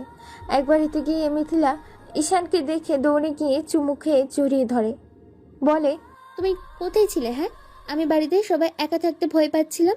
বাবা আজকে তার বন্ধুর বাসায় গেছে, সেখানেই আজকে থাকবে। প্লিজ তুমি আর আমাকে ছেড়ে একা কোথাও যেও না। ঠিক আছে, আপনি টেবিলে খাবার দেন, আমরা সবাই খেতে আসছি এখনই। অন্যদিকে কিছুক্ষণের মধ্যে ঈশানের ঠিকানা অনুযায়ী পুলিশ, র্যাব, আর্মি, সিআইডি এবং লোকজন দিয়ে পুরো বাড়ি এলাকা যেন জমজম করছে। টিভির পর্দায় সাংবাদিক বলছে, কে বা কারা আওনার ও তার স্ত্রীকে নির্মমভাবে হত্যা করে। চলুন আমরা শুনে আসি এসিপি দুলাল সাহেবের মুখ থেকে তিনি এই খুনে কাকে সন্দেহ করেন। দেখুন, বরাবরের মতো এবারও খুনটাও ঈশান করেছে। এটা প্রমাণিত যে ঈশান তাদের নিজ হাতে খুন করেছে। তবে তার স্ত্রীকে রেপ করা হয়েছে এবং ওনার সাহেব হার্ট স্ট্রোক করে মারা গেছেন। এবং আমরা জানতে পেরেছি যে ওনার সাহেবের ছোট এক ভাই ইউসুফ খান ও তার পরিবারকে ঈশানের লোকজন মেরে কোনো এক নদীতে ভাসিয়ে দিয়েছে। এসব করেছে শুধু প্রতিশোধ নিতে এবং তার প্রপার্টি সব ঈশানের নামে লেখা আছে। ঈশানকে ধরা সম্ভব নয়, বরং অসম্ভব বটে, কারণ সে সরাসরি বাংলাদেশের প্রত্যেকটি সরকারি আইনজীবীকে চ্যালেঞ্জ করেছে যে আমরা তাকে ধরতে পারবো না। আসলেই তাকে ধরা বড্ড কঠিন। আমরা যদি চলি ডালে ডালে, সে চলে পাতায় পাতায়। আপনারা সবাই শুনলেন তো, সিআইডি অফিসার এসিপি দুলাল সাহেব তিনি নিজেই হাতে কত শত খুনিকে ফাঁসিয়ে ঝুলেছেন। হজ্জ কিনে ঈশান নামে সেই অগান্তকের কাছে বাংলাদেশের পুরো আইন বাহিনী হেরে গেছে। এরকম খবর পেতে আমাদের সাথে থাকুন। এতক্ষণ সাথে থাকার জন্য সবাইকে অনেক অনেক ধন্যবাদ। এরকম খবর শুনে পুরো বাংলাদেশে হই হই রই কাণ্ড পড়ে গেছে। সবাই এখন থেকে ঈশানকে যেন বাঘের মতো ভয় পাচ্ছে। হাটবাজারের রাস্তাঘাটে তেমন আর কেউ রাত পর্যন্ত আড্ডা দেয় না। ঠিক রাত 8টার পরে সব দোকান বাজার বন্ধ করে দেয়, যে যার মতো বাড়ির উদ্দেশ্যে পাড়ি দেয়। অন্যদিকে রাতে ঈশান রুমে এসে শুয়ে আছে। ঠিক তখনই মিথিলা এসে ঈশানের ঘরের দরজা আটকে দিয়ে ঈশানের বিছানায় উঠে ঈশানের উপর শুয়ে পড়ে আর বলে, প্লিজ তুমি কিছু বলো না, আমি একা একা থাকতে ভয় পাচ্ছি। আমি তোমাকে জড়িয়ে ধরে তোমার উপর শুয়ে থাকতে চাই। জানো, আমি তোমাকে সেই কবে থেকে ভালোবাসি। আমি যখন বাইরে যাই পড়ালেখা শেষ করতে, সব জায়গায় শুধু তোমার নাম শুনতাম। ইউটিউবে ঢুকলেই, ফেসবুকে ঢুকলেই শুধু তোমার খবরই দেখা যেত। তবে তোমার যেটা আমাকে ভালো লাগতো সেটা হলো তুমি কোনো গরিব মানুষকে আজ অবধি হত্যা করনি, বরং তাদের সুবিচার পাইয়ে দিয়েছো। এর জন্য তোমাকে আমি অনেক ভালোবাসি। আই লাভ ইউ বাবু। দেখুন, আপনি আমাকে ভালোবাসেন এটা ভালো কথা, কিন্তু বিয়ের আগে আমি কোনো হারাম সম্পর্কে জড়াতে চাচ্ছি না। আপনি যেহেতু ভয় পাচ্ছেন, সেই ক্ষেত্রে আপনি আমাকে জড়িয়ে ধরে ঘুমিয়ে পড়তে পারেন। যেহেতু আপনার সাথে 2 দিন পর আমার বিয়ে, তাই আপনাকে এতটুকু অধিকার দেওয়া যায়। আর হ্যাঁ, আমি কোনোদিন অন্যায় করিনি। আমি শুধু নিজের প্রতিশোধ নেওয়ার জন্য এবং তোমার বাবাকে ন্যায় বিচার পাইয়ে দেওয়ার জন্য এত কিছু করছি। কালকে আপনারকে এক জায়গায় নিয়ে যাব। ওকে, ঠিক আছে সোনা, একটা দিবে প্লিজ? খুব আদর আদর করছে, তুমি না দিলে মেরে। মানেটা আবার কি? ওকে, আমি প্র্যাকটিক্যালি বুঝিয়ে দিই। এটা বলার সাথে সাথে মিথিলা ঈশানের ঠোঁট জোড়া নিজের দখলে নিয়ে তারপর একে একে চুমু খেতে থাকে। অন্যদিকে ঈশান নিজেকে অনেক ছাড়ানোর চেষ্টা করছে, কিন্তু মিথিলার কাছ থেকে তাকে ছাড়তে পারছে না। তাই মিথিলার কাছে হার মেনে তার সব অত্যাচার সহ্য করে নেয়। এভাবে তারা দুজন ঘুমিয়ে পড়ে। সকালে নাস্তা করে আর টেবিলে ঈশান সবার উদ্দেশ্যে বলে ওঠে, মিন্টু, জাকির, মাসুম, সাব্বির, তোরা সবাই রেডি হয়ে নে। তোরা আমার সাথে আর মিথিলার সাথে এক জায়গায় যাব। ওকে ভাই, ঠিক আছে।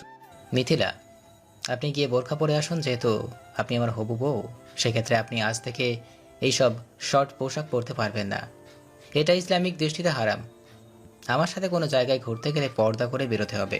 ওকে, ঠিক আছে, আমি তাই করছি। এই বলে মিথিলা বোরকা পরতে চলে যায়। তারপর তারা রেডি হয়ে নিচে আসে। তারপর ডাক্তার সাহেবের বাড়ি থেকে বের হয়ে 2টি কালো রঙের BMW কার, একটিতে বসে আছে মিথিলা আর ঈশান, অন্যটিতে আছে মাসুম, মিন্টু, জাকির, সাব্বির। মিথিলার পরনে আছে কালো বোরখা আর ঈশানের পরনে আছে কালো, আর ঈশান পরেছে ব্লু কালারের একটা জুব্বা, আর তারা 4 জন পরেছে লাল কালারের একই মডেলের পাঞ্জাবি। তারপর তারা সেই গুলিস্তানে যায়। এরপর ঈশান তাদের সবাইকে নিয়ে কবরের পাশে গিয়ে দাঁড়ায় আর বলে, এই 2টা কবর হলো আমার মা বাবার, যারা ছিল আমার পুরো দুনিয়া, আমার পুরো পৃথিবী। তারাই আমাকে ছেড়ে পরকালে পাড়ি জমিয়েছে। তারপর ঈশান কাঁদতে কাঁদতে বলে, মা বাবা, আমি তোমাদের খুনের প্রতিশোধ নিতে পেরেছি। আমি তাদেরকে উচিত শিক্ষা দিয়েছি। আমি তাদেরকে তোমাদের কাছে পাঠিয়ে দিয়েছি, ঠিক পরকালে তোমাদের কাছে। ঈশানের এরকম কান্না দেখে মিথিলা ঈশানকে বসা থেকে তুলে বলতে থাকে, এই পাগল, এভাবে কেউ কান্না করে? তুমি কান্না করলে তোমার বাবা মাও তো অনেক কষ্ট পাবে, তাই না? তুমি তাদের জন্য কান্না না করে বরং তাদের জন্য দোয়া করো, যাতে তারা জান্নাতবাসী হতে পারে। মিথিলা, আপনি ঠিক বলেছেন। আমি এখন থেকে আর কোনো খারাপ কাজ করব না।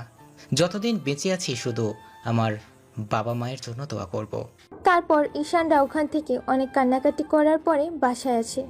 এভাবে দেখতে দেখতে পুরো 7টা দিন কেটে যায়। অন্যদিকে পুরো বাংলাদেশ আইন বাহিনী খুঁজে বেড়াচ্ছে এই ঈশানকে খুঁজতে খুঁজতে যেন তাদের মাথার চুল উঠে যাওয়ার মতন অবস্থা। কিন্তু তারা আজও ঈশানকে খুঁজে পাচ্ছে না। আজকে ঈশানের বিয়ে, বাড়িটা ধুমধাম করে সাজানো হয়েছে, চারিদিকে মরিচবাতি জ্বালানো হয়েছে। ঈশানের লোকজনেরা পুরো বাড়িটাকে যেন আনন্দে মাতিয়ে রেখেছে। দেখতে দেখতে বিয়েটা হয়ে গেল। এখন রাত বাজে 12টা। মিন্টু, জাকের, মাসুম, সাব্বির জোর করে ঈশানকে বাসর ঘরে ঢুকিয়ে দেয় আর বাইরে থেকে দরজা আটকে দেয়। ঈশান ভেতরে ঢুকতেই মিথিলা উঠে গিয়ে ঈশানকে সালাম করে আর বলে ওঠে, কি হলো মাস্তান সাহেব, আপনার এতক্ষণে আসার সময় হলো? আমি সে কখন থেকে অপেক্ষা করছি। মানে হয়েছে কি? চুপ, আর কোনো কথা নেই, চলো। কোথায়? কেন, তুমি জানো না বিয়ের পর বর বউ যা করে এখন সেটাই করব। এটা বলে ঈশানকে আর কোনো কথা বলতে না দিয়ে ঈশানকে বেঁধে ফেলে দেয় আর মিথিলা তার উপর উঠে বসে একের পর এক কিস করে চলেছে। ঈশানের ঠোঁটে, গালে, মুখে, পুরো শরীরে ধীরে ধীরে হারিয়ে যায় ঈশানও মিথিলার পুরো শহরে। মিথিলার এরকম পাগলামি দেখে ঈশানও নিজেকে কন্ট্রোল করতে না পেরে সায় দেয় মিথিলার সাথে। এখন তারা ডুব দিয়েছে অতল ভালোবাসায়। হারিয়ে গেছে ভালোবাসার এক অতল সমুদ্র।